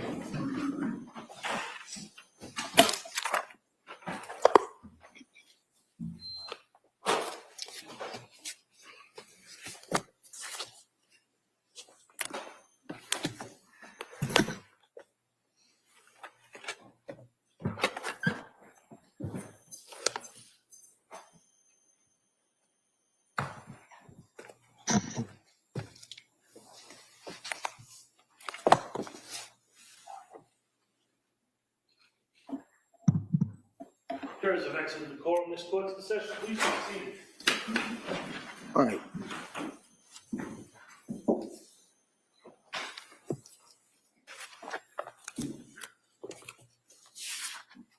All right, counsel, we ready to do the voir dire of Ms. Thorndike? Thank you. She should be right outside.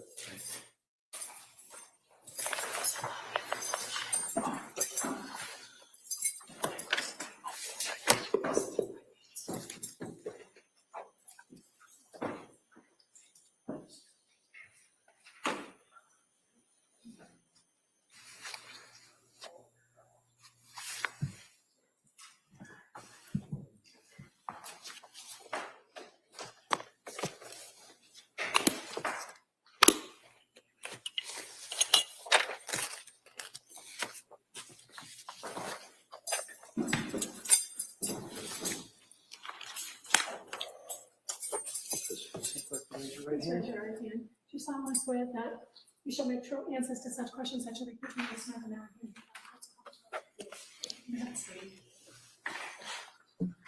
Hey, good afternoon. Good afternoon. All right. Attorney Reddington. Thank you, Judge. Tell us your name, spell your last name for the record, please. Emily Thorndike, Thorndike. And what town do you live in? I actually live in Brooklyn, New York, but I summer on Cape Cod. I'm spoiled like that, so I'm in Okay. Chatham. So where do you live now? Brooklyn, But where you live? Are you in Chatham. Chatham? Yes. And what do you do for work? I own my own therapy practice right now, so I'm practicing as a business owner and a therapist. And what is the name of the business? It's called Wise Mind Therapy Practice. What is it? Wise Mind. Wise Mind? Yeah. Okay. And where is that located? It's a virtual practice, so yeah. And how long have you been doing that?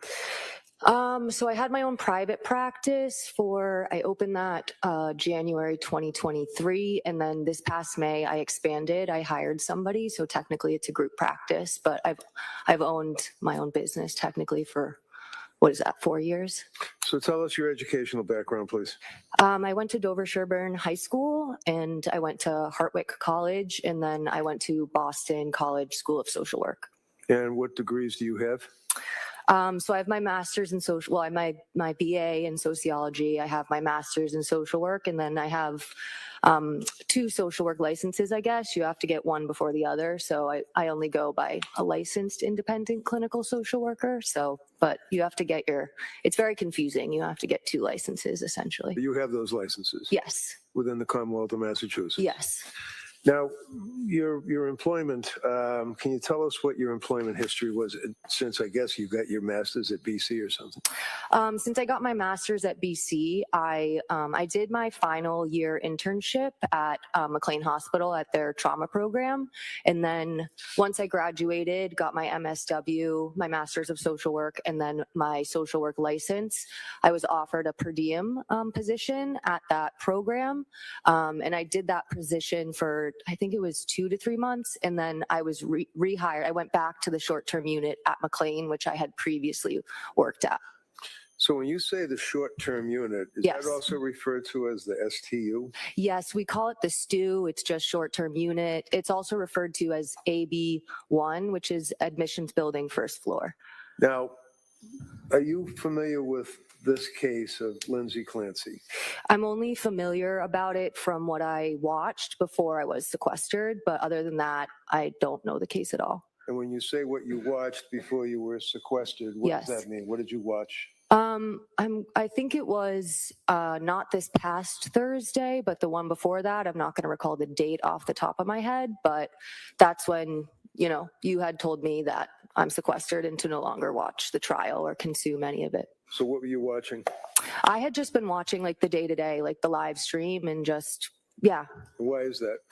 I'm interested in the case. I honestly got into sort of watching trials from the Karen Reed trial, and then I wanted to watch this case. And obviously, I worked at McLean, so I was curious to watch it.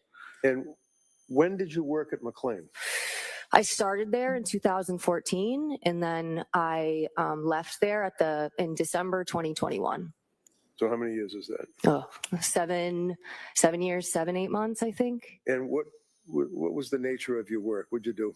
I started as a mental health specialist there, which I think you can sort of try to summarize as those are the counselors are sort of directly on the unit with the patients. Our main role is to keep patients safe, really.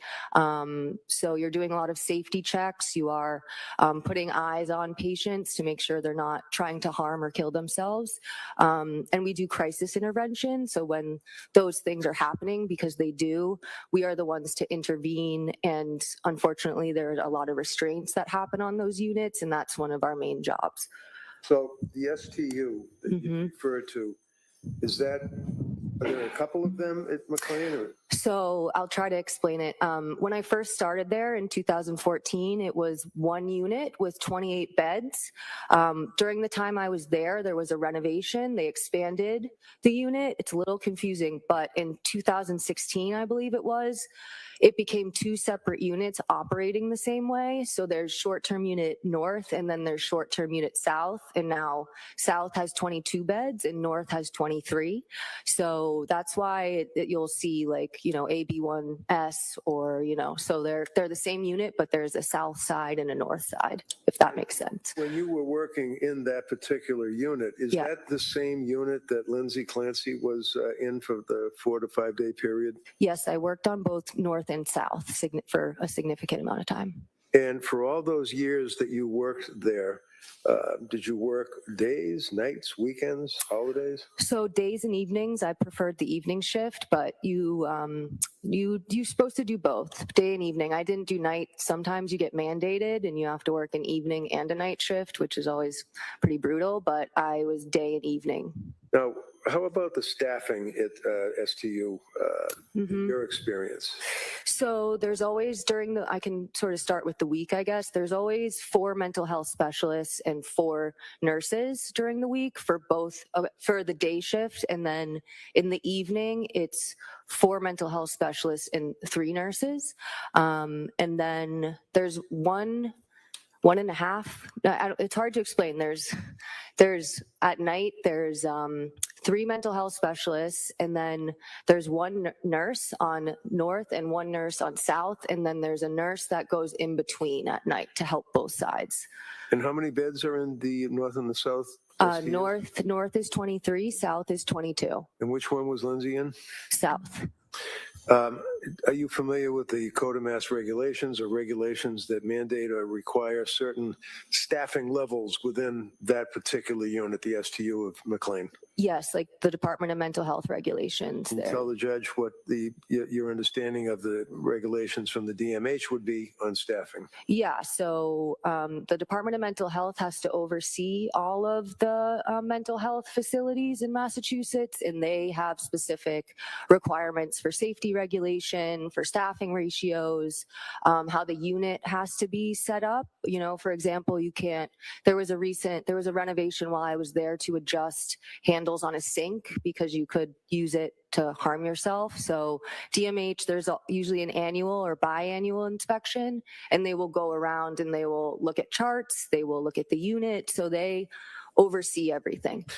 And they mandate how many doctors or nurses or safety people would be on a particular unit? Yeah, they definitely have those requirements. And what's your understanding of those requirements? I believe, I don't want to say, I'm not sure exactly. Like I know McLean follows those regulations, but I guess there's potential that McLean might go higher than the ratio. I'm not sure. So you have to at minimum have a certain amount of staff, but I'm not exactly sure on that. Are you aware in this case that McLean forwarded to the district attorney's office and the court certain discovery?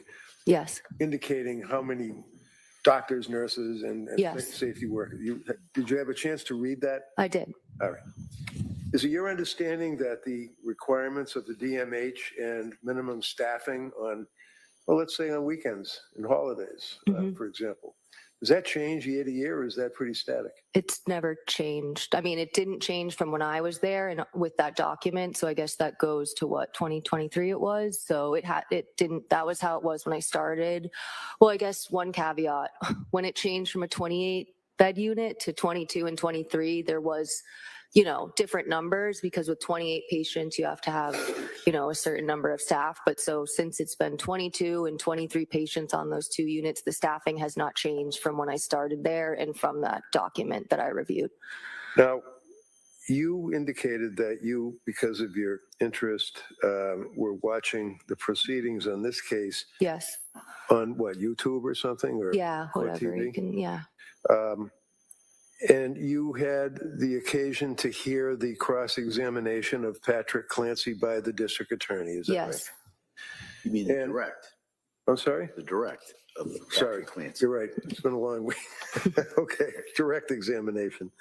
And the focus was on the fact that when Lindsay went into the hospital, it was on New Year's Eve. Is that correct? Right.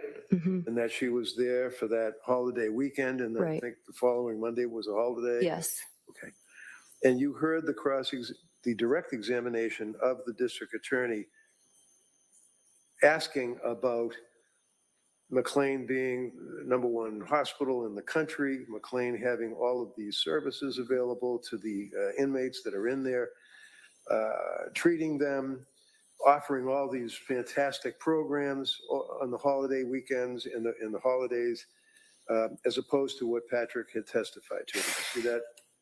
We re-asked that question. I think I understand, but Okay, when you were watching on the television, yeah. you saw, or the computer, you saw the questioning of the district attorney of Right. Patrick Clancy. Yep. You heard Patrick Clancy make reference to the fact that his wife admitted herself into the Right. STU Yep. on holiday weekend, New Year's. Yes. Yes. Was there all that weekend Right. into a holiday. Right. And the district attorney then questioning Patrick Right. inquired as to whether he was aware that it was Yes. the best hospital in the country, that there were many doctors and nurses and staff available and programs available, and Lindsay wasn't interested in any of that, right? Yes, that's what I took from it. Now, in your 8 years, however many years of experience Mhm. you had, is that what your understanding was in that unit? No, that's not what I was understanding. No. So tell the judge what your understanding was from your experience, hands-on, Mhm. day after day, working in the STU for all of those years. Right. But you also were a supervisor of the STU at one time. I actually wasn't. I became a social worker there. So I guess you could, one way to look at it is that, the social worker and the psychiatrist, you are the treatment team. So you're making all the decisions for the patients. And so the nurses and the mental health specialists, I don't like to create a hierarchy, but they are operating underneath you. So in a way I'm supervising, but I was never a direct supervisor. Now, you came out with a TikTok or I did. a reel or whatever you call it. Yeah, TikTok. And would you agree with me that you were pretty angry when you did that? Yeah, definitely emotional. So tell the judge, why were you emotional when you did that TikTok? Well, it's a lengthy TikTok. It's about 10 minutes. And I was emotional because I felt like what was discussed in court was not aligned with what my experience was. I noted several things. I'll try to summarize some of them. There was mention that there's individual therapy on the unit. There is not. There was mention of seeing a doctor every day. I felt like there was some misleading of that. You do see a doctor every day, but on the weekends and on a holiday, it's one doctor who's seeing all of the patients. The meetings can be as short as 1 minute. Many patients decline those meetings. And the doctor who's there on the weekend and holidays is seeing 23 patients. So I felt it was misleading to indicate that there's sort of a in-depth doctor session when it's very brief. How about programs that are offered, like making things out of clay and crayons and stuff like that? Yes, there's clay on the unit. It's called Model Magic. It's a non-toxic kid. It's it's advertised for kids, but it's on the unit. It's in the nursing station. It's out on the unit. There is a lot of coloring. There's a specific group that I saw in the documents I reviewed called Music and Mandalas. Mandalas are basically adult coloring books. The designs are kind of abstract. You could compare it to like looking through a kaleidoscope or something, and you color them in. And Music and Mandalas is a group where you play music and the patients color. So you understand from watching the proceedings that you became emotional over is that Lindsay went in on New Year's Eve with some fairly serious Right. symptomology. Is that correct? Yes. And Patrick indicated that they were, quite frankly, pretty bluntly disgusted with the help and the care that was allegedly offered to her, right? Right. And you were upset about what you felt was a misleading of this witness based on the questions that were asked. Is that right? Yes. And Patrick had made reference to the fact that she was doing coloring and she was in the groups that were sitting there dealing with the clay, and that they felt that it was not bluntly any help.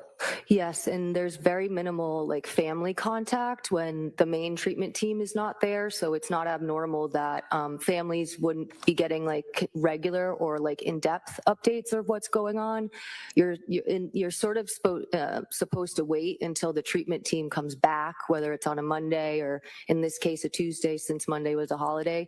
That's the team who's going to be working with the patient, so most updates and communication with family and with providers aren't going to happen over the weekend either.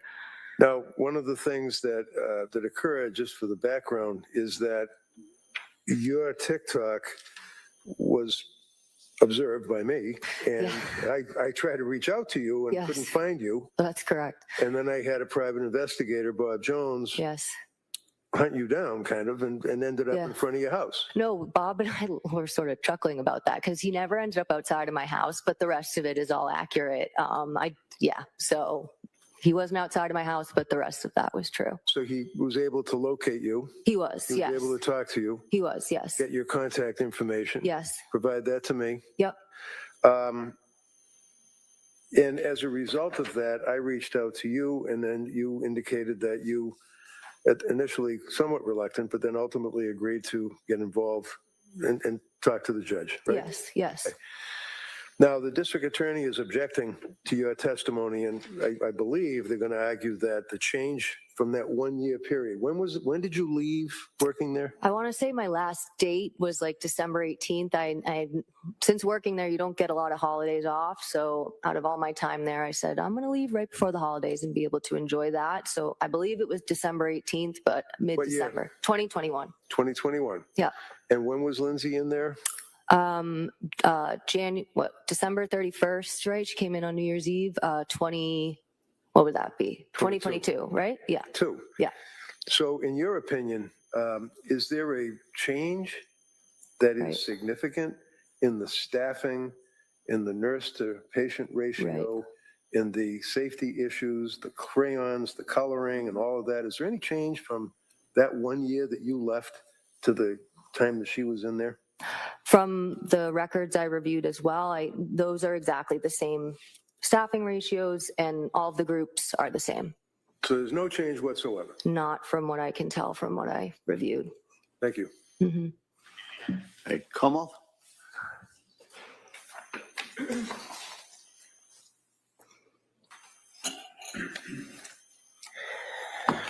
Good afternoon. Hello.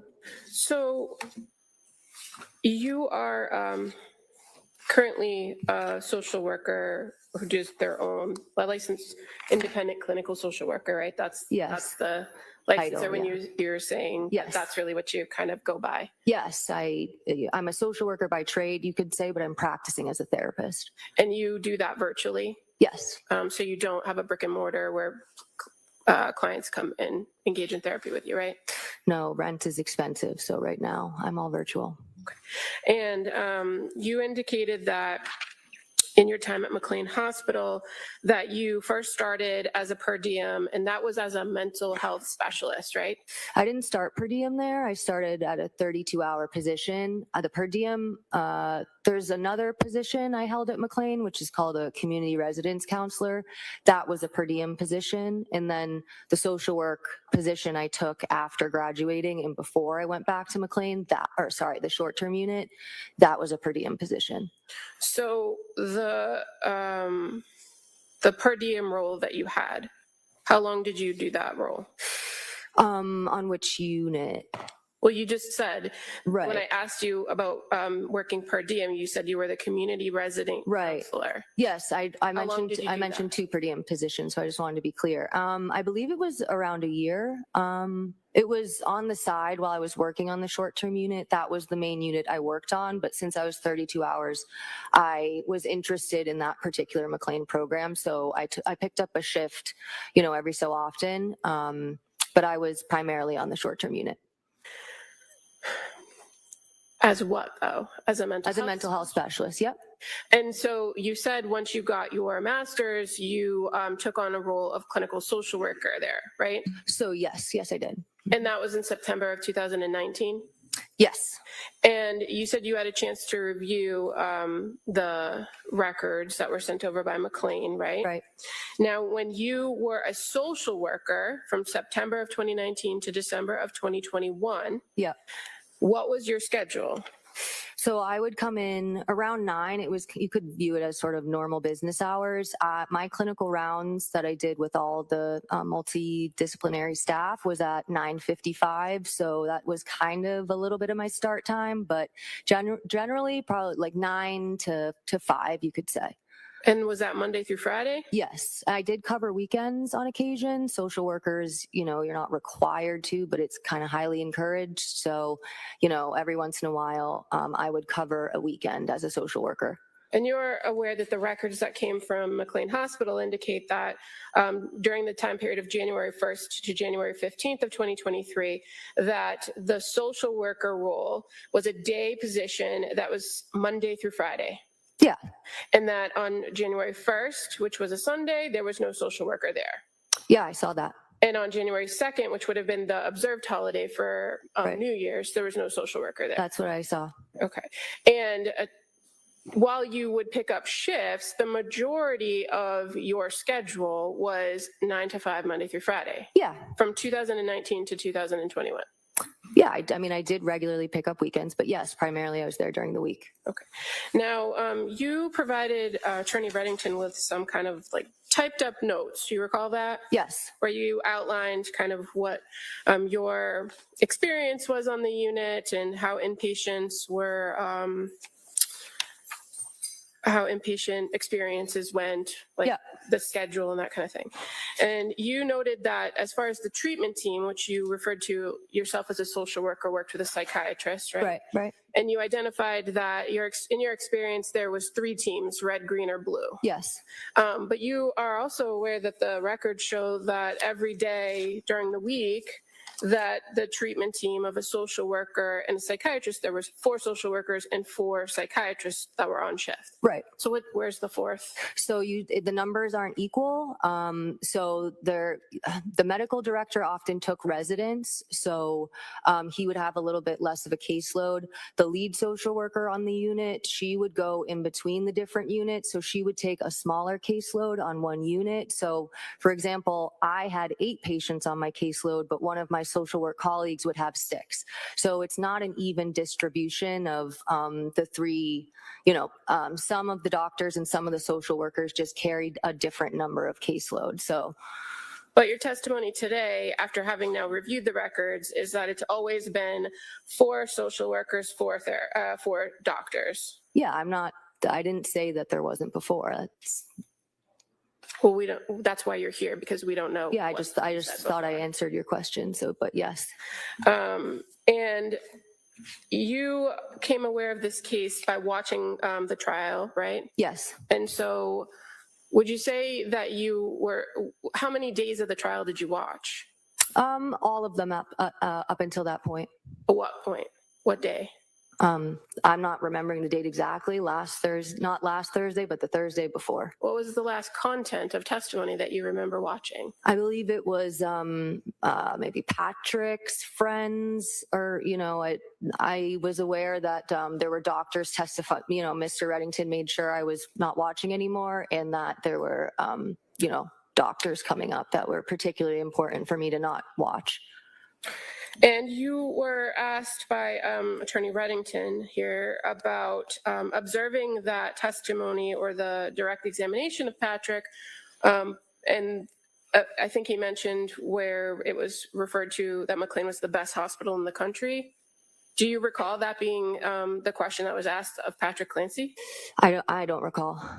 And in fact, the Commonwealth didn't ask about his opinions of the status of the hospital, but did just verify with reference to records whether or not he knew his wife participated in particular things that were contained within the records. Did you see that in the testimony? Yes. And so you're aware that the testimony actually was that, or the question was, were you aware that she declined groups? Yes. And that's based on records you've never seen, right? Correct. And as far as the contact with the staff and the doctors, meaning nurses or social workers or whatnot, Mhm. you haven't reviewed any of those records, right? I have not. And so you don't know the extent of what the interaction was with the nurse and the Sure. patient, do you?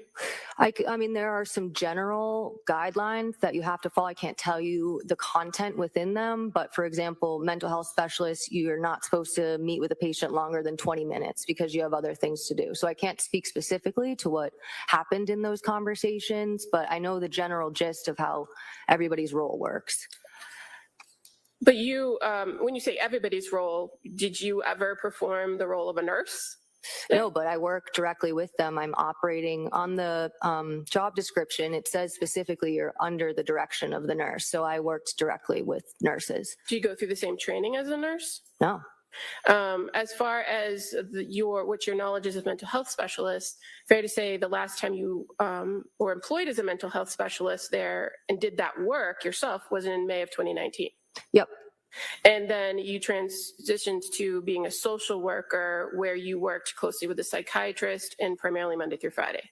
Yeah, psychiatrists, the nurses, and the mental health specialists, you all really work together.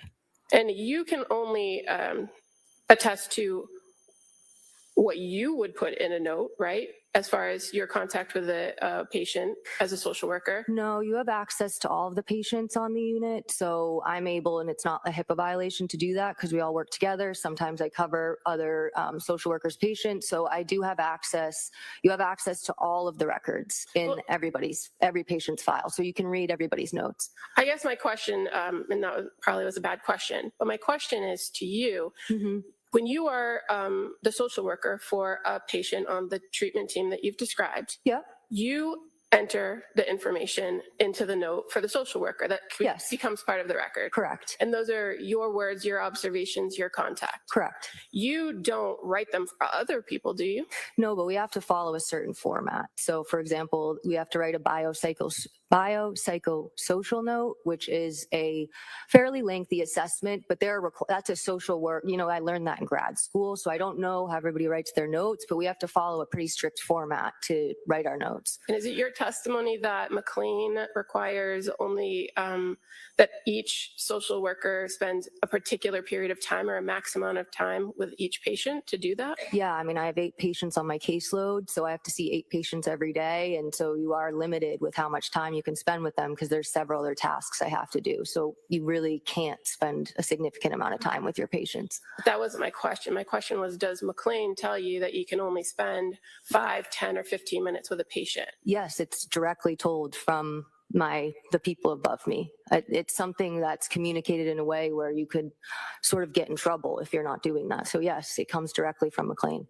And do you have any information, having left there in 2021, that the same people supervising the social workers were giving those same instructions? I mean, no, I don't know that.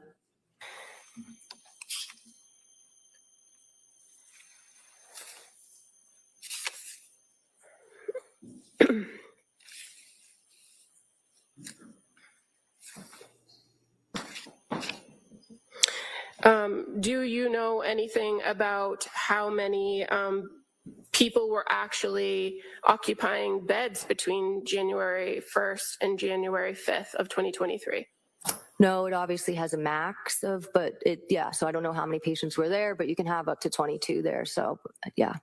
And you've also indicated in your notes to Attorney Reddington that sometimes the people that are there for a particular period of time have the ability to go out on passes for weekends. Correct. Yes. Does that, in your experience, did that tend to happen around holidays? Yes. And so you don't know between January 1st and January 5th of 2023 who might have been assigned to a bed there but out on a pass that weekend, do you? No, I'm not. I don't know what happened that weekend. And that would affect how many people are actually occupying the beds would affect the ratio of staff to patient during that time period, right?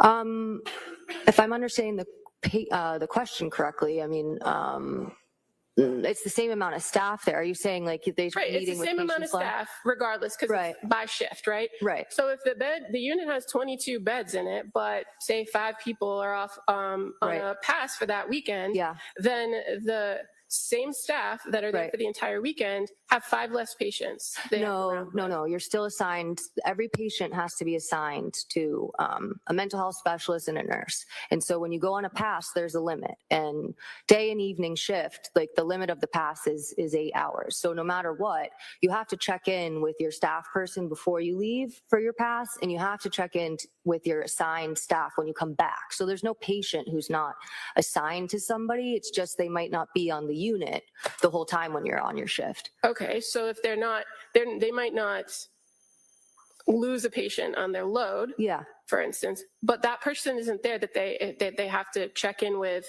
every so often, or they have to check in with about groups or keep track of or meet with, right? If they're on a pass and they're out of the facility for 8 Right. hours, they're physically not present, and that worker doesn't have eyes on them. Yeah, you only check in once per shift anyway. So if they're going, you check in with them before, and when they come back, you check in with them after. But yes, you're not checking in with them when they're off the unit. And you don't know what the numbers were No, I don't. during that time period.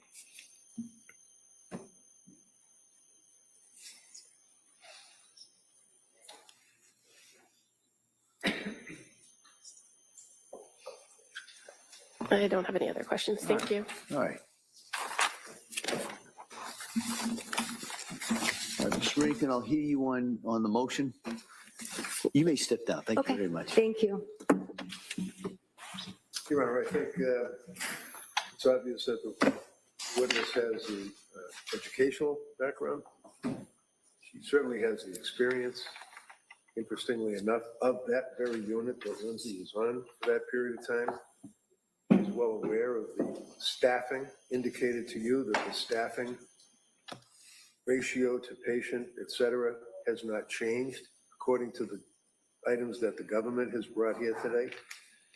That at the time that she was there, it was on a weekend. She indicated about the the weekend staffing, the holiday staffing. Indicated that they have these coloring programs and programs that Patrick was relating to, and indicates the skeleton crew, if you will, in a sense, on that particular period of time in the holidays, which is very corroborative of what Patrick had indicated in his testimony. So, I'm not looking to bring her in to disparage McLean Hospital. They've done a good job of that themselves. I'm bringing her in to just have evidence as to what Patrick's testimony was relating to what his wife went through when she was in McLean, to corroborate the fact, as opposed to what was raised on direct exam with the government when they were questioning him about all of these wonderful programs that she apparently was not interested in participating in, which is very, very, I would argue, improper inference for the jury to consider. All right. Kamal? Your Honor, would object to the witness, and even now after the voir dire, I think it's clear that the best evidence of what the defendant was provided by way of care, treatment, however you want to call it, is the record in and of itself. It's the record from McLean that documents each and every contact she had with each and every person that was on staff during the time period she was there. Now, just to be clear, there's been some indication that she went there on the 31st of December, but the records are clear to say she was transported, and she didn't arrive at McLean until the early morning hours of January 1st. So that's when the records start, and they document her each and every day and each and every step of the way, consistent with how Dr. Goodhart described the process of how you're intake and then how you go through the day and what the general schedule is in the contact with the treatment team. This witness is offering no more information than what's contained within the record, and no more information that's what's contained in the records that were just received for the trial subpoena.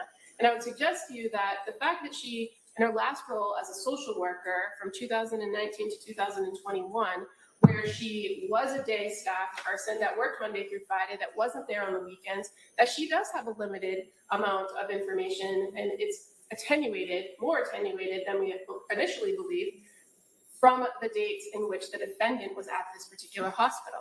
So I would suggest, or I would object and argue that the best evidence is the records in and of themselves, the records that now have been subpoenaed that can be admitted to identify the particular staff. I'd also like to point out that counsel is referring to offering this to rebut certain inferences or certain statements that the Commonwealth made in the direct examination of Mr. Clancy, but no one has said that McLean is a #1 hospital. That wasn't the testimony. That wasn't the question put before him. It was simply what he knew, what he observed, and if he knew what was contained within the record. So there's been no presentation of evidence that would suggest that a person needs to come in to dispute that the groups are the groups. The court and the jury can see from the record what the groups were, and they can make their own decisions based on what they described them to be in the record, if that was treatment or not treatment. I don't believe that the Commonwealth presented it as treatment. I believe the Commonwealth presented it as resources available to the individual while they were there at the hospital. The treatment piece or the therapy comes from the psychiatrist, which this witness can't testify to because she's not. So I would object for her to being called as a witness for those reasons. All right. Well, I'm looking at this really as a kind of two issues. First is late disclosure of the witness, and I'm not, and that goes into a whole different analysis, and also analysis under Rule 403, which is relating to relevant evidence. And as that rule proposed rule says evidence may be excluded if its probative value is substantially outweighed by the danger of unfair prejudice, confusion of the issues, or misleading the jury, or by considerations of, that part doesn't apply. First off, I find this witness credible. I find that, and I appreciate her being willing to offer the information that she has, but that's not always the whole finding on this.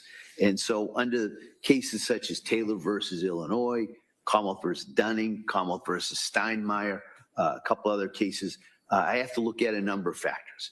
The first is prevention of surprise. Well, the Commonwealth has been aware of this issue for at least a week or so, so I'm not considering that.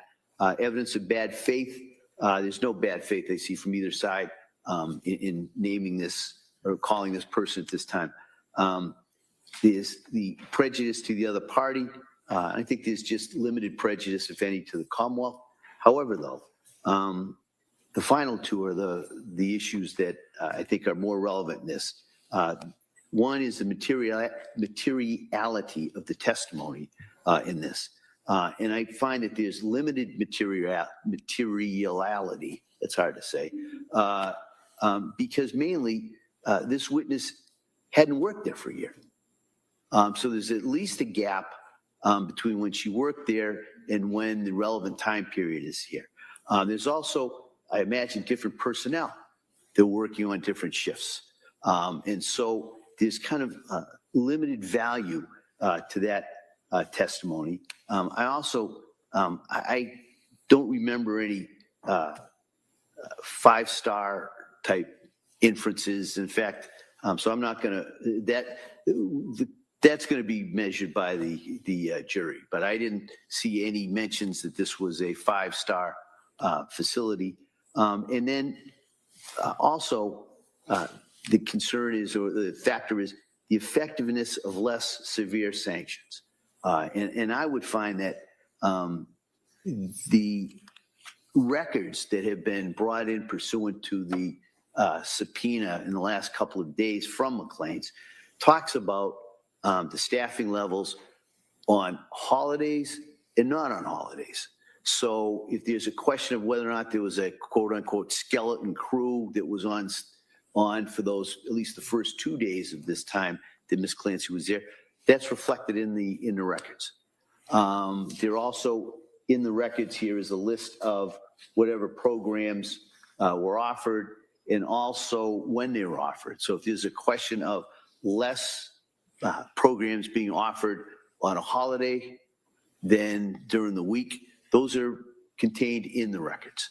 And so I'm going to deny the defendant's motion to call this witness, but I am going to allow the defendant, if the defendant wishes, to submit those McLean's records specifically regarding the staffing and the programs that are available, not just on that weekend, but for the week. And I think there's records in there for the week before.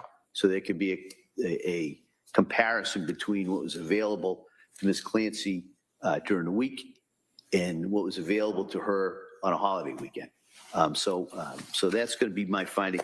I'll issue a written ruling on this, but I just kind of wanted to give the parties at least some idea, as well as the witness who's been here, I know, a couple of days. I just kind of wanted to thank her for that.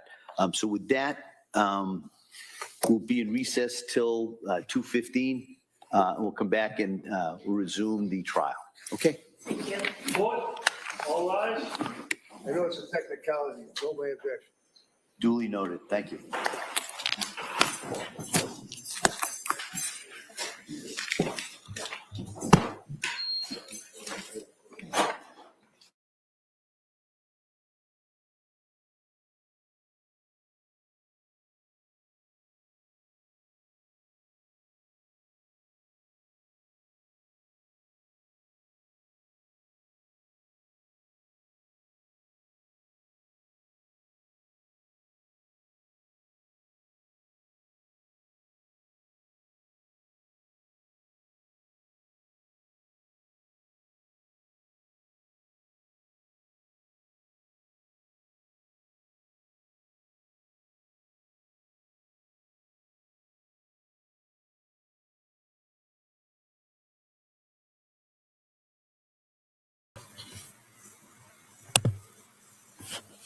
All righty.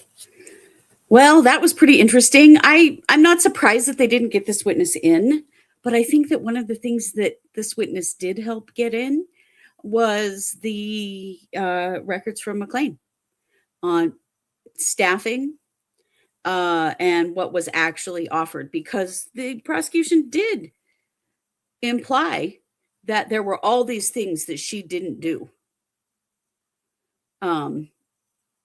and didn't take advantage of while she was in McLean. And the thing is that was really over emphasized on the part of the prosecution. So I think it is good for the jury to see, because honestly, her stay at McLean sounded pretty standard to the psych hospital that's in my town. They're mostly there to house people and keep them safe until they're not going to harm themselves anymore. That's really what they're for. They don't go into like deep treatment in an acute unit like that, unfortunately. And someone would need to have a much longer stay and probably at a different kind of hospital to get, significant treatment, kind of like the hospital that Lindsay Clancy is in now, more than anything. So a lot has happened today. Several things I wanted to talk about. Let's talk about confirmation bias for a minute, because I made a comment in the chat that it was quite something for Prosecutor Buckingham to bring up confirmation bias with Dr. Zeizel when her own confirmation bias is so obvious in this case. And that is our discussions with, I'll give you an example. I think the best example is the superficial cuts to Lindsay's wrists and throat. The prosecutor very obviously personally believes that Lindsay didn't really try to kill herself or didn't try hard enough, that this wasn't a legitimate suicide attempt. That's her personal belief.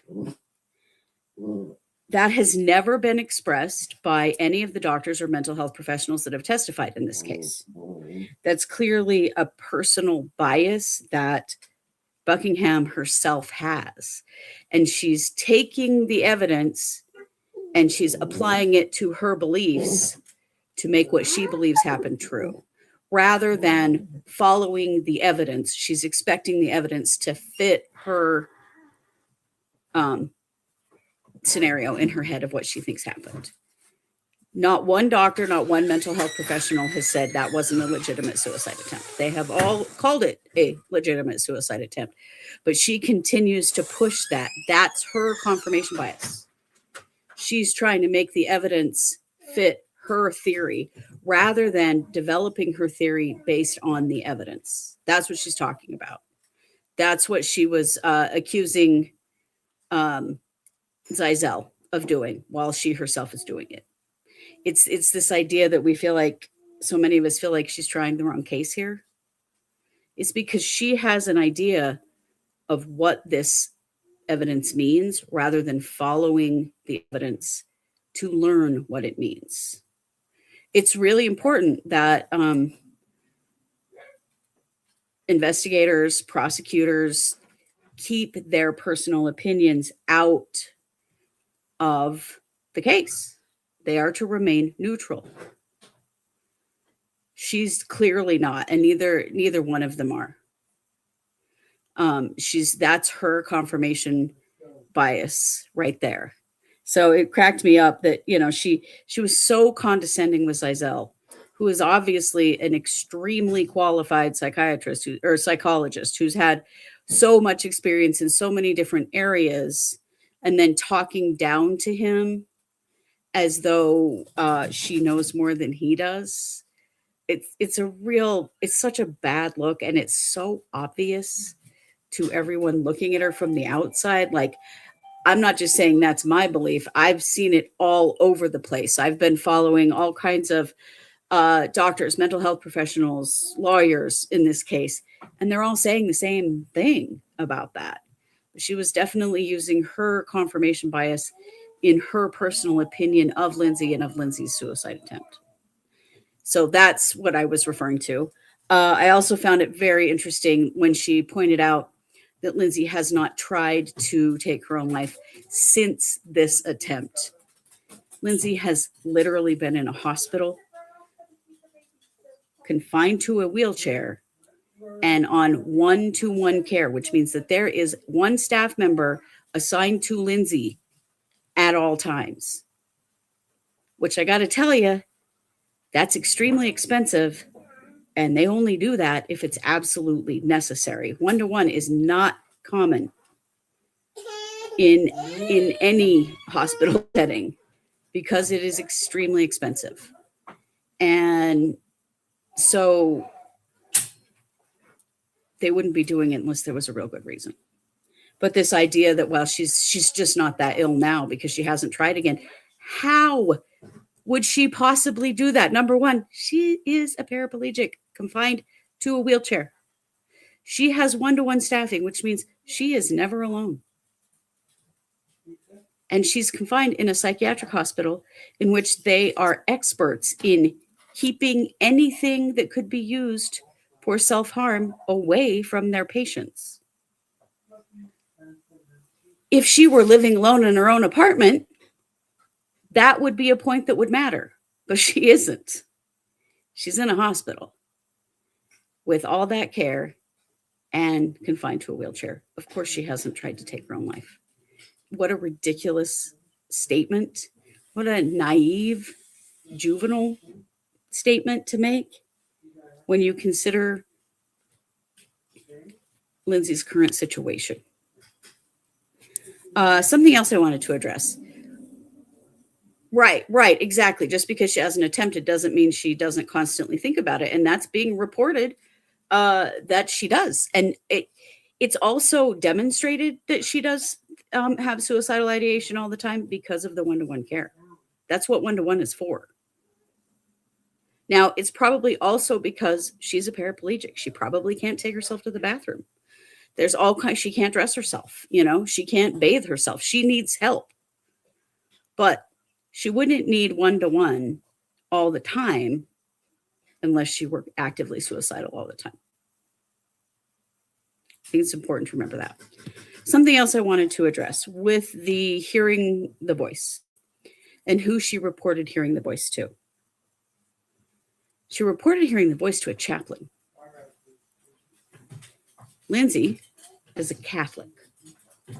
And Catholics believe in hearing God's voice, in hearing Jesus's voice, in hearing demons, in possession. Those are common themes within that religion. In my experience working with people who hear voices, they're almost always first attributed to a religious experience. In anyone who grew up in a religion where hearing the voice of God or being possessed by a demon is a possibility, and in the theology that they're raised in. Folks don't attribute that to a mental health problem if they come from a religion that teaches that. They attribute it to a religious or spiritual problem. That is not unusual at all. Also, because hearing a voice that tells you to do bad things is attributed to being possessed by a demon, being a bad person, being under the control of the devil, for example. These are all themes that I've heard before in my own experience with working with folks that feel this way. They don't tell other people because it is a judgment upon them. I'm a bad person. That's why I hear a demon. Do you understand? So it's self-protection that they don't tell anybody. And it made a ton of sense to me that Lindsay told a chaplain in the hospital about that, because a chaplain would understand it from a religious standpoint, not a secular mental health standpoint. And in her mind, I think that very likely, and I know I'm leaping to a conclusion here, but that's based on a lot of experience working with folks that hear and see things that aren't there. And particularly with people who attribute these things to spiritual problems. You guys know that a lot of my background is working as an energy healer and working with people on their spirituality.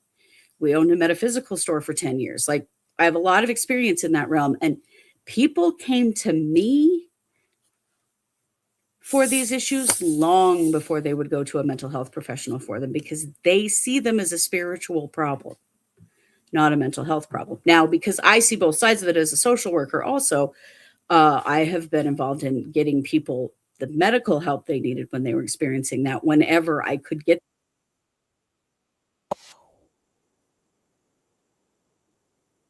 difference between having a religious experience or a spiritual experience and having a voice tell you to kill yourself or kill your children. Very different. But even within the mental health world, religious experiences, hearing religious voices, having religious hallucinations that don't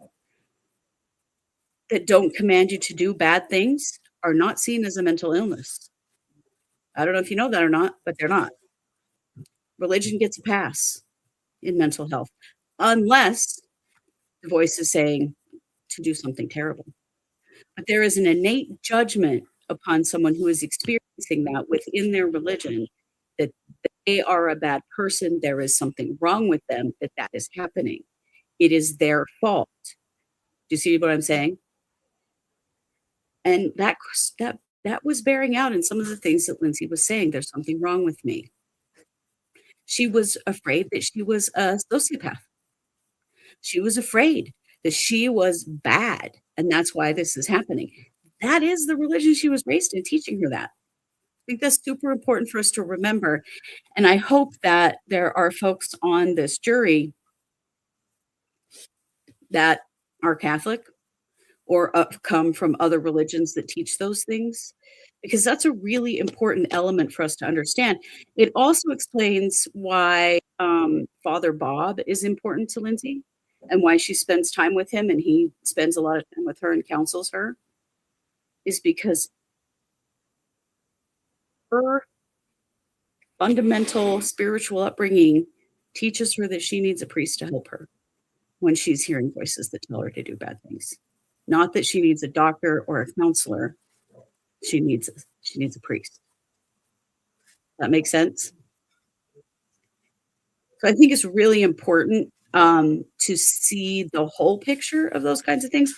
In mental health, it's so important to look at a person as a whole, not just the individual symptoms they are experiencing, but look at them as a person. And look at their religious upbringing. It's so important. And spiritual belief, whatever it is really, really important, because it's going to color the way that a person perceives what is happening to them. And Lindsay talked about having intrusive thoughts a lot. She didn't say what they were. And it makes sense to me. She was probably afraid to say what they were, because that might have been admitting that, hey, I must be a bad person. You know, the devil is inside me. I'm being controlled by a demon. Those kinds of things, they are deeply embedded in American culture, in Christian culture, and particularly in Catholic culture. So we can't separate that out in Lindsay's case. So important for us to remember.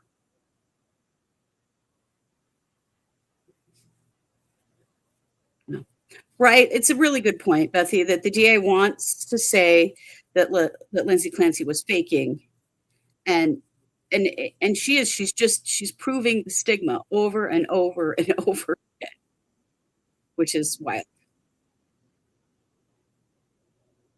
I like Zeizel. The thing you got to remember is that psychiatrists don't always agree with each other. Zeizel is looking at this through his lens. He is prioritizing all of the information in the way that he sees it. We're probably going to hear from another doctor who does not prioritize it in that same way. And that's because psychiatry is not a hard science. Psychology is not a hard science. It's open to a lot of interpretation. But I absolutely felt that Zeizel was knowledgeable. I felt that he was trustworthy. I felt that he backed his assessment of Lindsay. He this is his genuine assessment. Is it right? How do we know which one's right and which one isn't? There's no test for that. But I don't feel that he was disingenuous at all. I'm sure we're going to hear another expert that sees it a different way, because that's how this goes. This is a case that is dueling experts. But I had a very good vibe from the man, and whether we know it or not, we trust information from people that we feel a good energy from. It's just how people work. So we'll see who else we hear from. But really interesting stuff. But don't ever forget that when you start getting into this realm of severe psychiatric disorders, the religious element is always there. It's always there in one way or another. Really important. All righty. Well, I'm going to pop off from here and zoom through as much of the break as I can get through. And let's see what else we have to see today here on day 16 of the Lindsay Clancy trial. This was a very interesting day. I imagine this was a very interesting day for the jurors. They learned a lot today. They heard a lot of the reality also of what Lindsay's life is like now. I'm appreciative that the judge allowed some of the things that Reddington brought in about her care and about how she has nursing staff with her the entire time she's here, and the validation of why Zeizel met with her. I mean, we have seen over and over again the prosecution intentional cruelty toward Lindsay, bringing in things that were absolutely not necessary to bring in because they're trying the wrong case. And how upset she was. And of course, Zeizel is going to want to go check in with her because of her suicidality and because of her psychiatric fragility. Yeah, you can hear my granddaughter. Yeah, she's in the other room having some lunch. All righty, I'm going to pop off from here and we're going to see what comes this afternoon. Thanks for joining me. I'm Christy with True Crime Squad Trials.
jurors entering.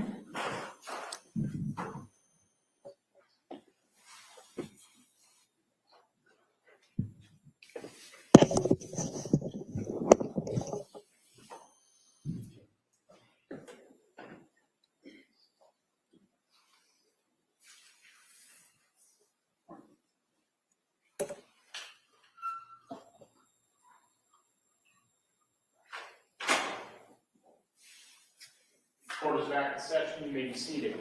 Your Honor, the purpose of the record will return back to the trial of Commonwealth versus Lindsay Clancy. All parties are present, including the 18 jurors. All right. Well, everyone, thank you for your patience. And I'm going to ask you for some more patience. All right. Due to an unforeseen circumstance, we're going to excuse you until tomorrow morning. All right. This is not something we saw coming, but you're not to speculate about what it is. You're not to hold it against either side. It's just something that we have to deal with. All right. And so I'm going to excuse you till tomorrow morning.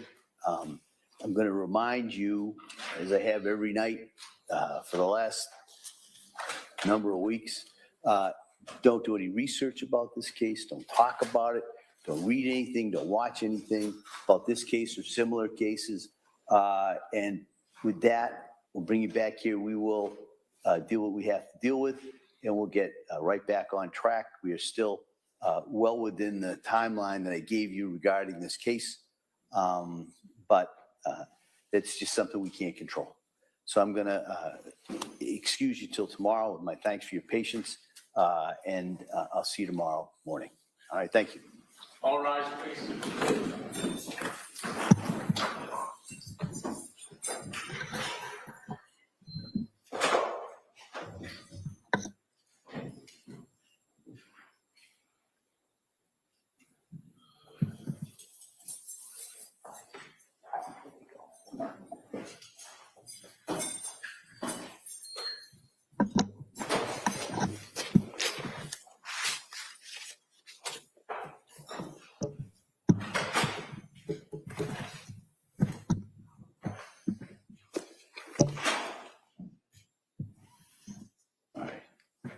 All right. Here we can be seated. Anything we need to address before tomorrow morning? No, Your Honor. All right, so we will be in recess till tomorrow morning at 9 o'clock. Thank you, everyone. Thank you, Judge. Court, all rise.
All righty. Well, don't know what happened there. I'm wondering if maybe they had a witness that couldn't be there, or they were just out of witnesses for the day. My dog is stealing my lunch while I'm on here. Sorry about that. So I guess we're dismissed until tomorrow. Interesting. A lot of things could have happened. They started really late today. There was some delay this morning. Looks like something else this afternoon. It doesn't necessarily mean anything, but we kind of want to assign a meaning to it. But probably just some logistical thing occurred. And so I will be back with Katie over on our main channel, True Crime Squad, at 6 p.m. Mountain tonight for case updates. We have a mountain of updates for you. It is also the watch party. So join us tonight. We'll be telling you about what we're watching for the watch party. If you want to join the watch party, you just go to our website, which is truecrimesquad.com, and you can join the watch party there. You join our super squad.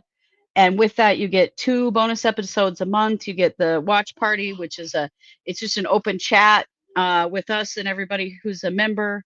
Well, watch something together on Netflix, but you watch on your own device. You get the secret archive, which is 5 years of bonus content for Patreon, and you get a 20% discount on merch. So that's a great way to support us, and we appreciate that very much. And I'll be back here tomorrow at 9 a.m. Mountain for day 17 of the Lindsay Clancy trial. So thank you for joining me today. You know it. I am Christy with True Crime Squad Trials.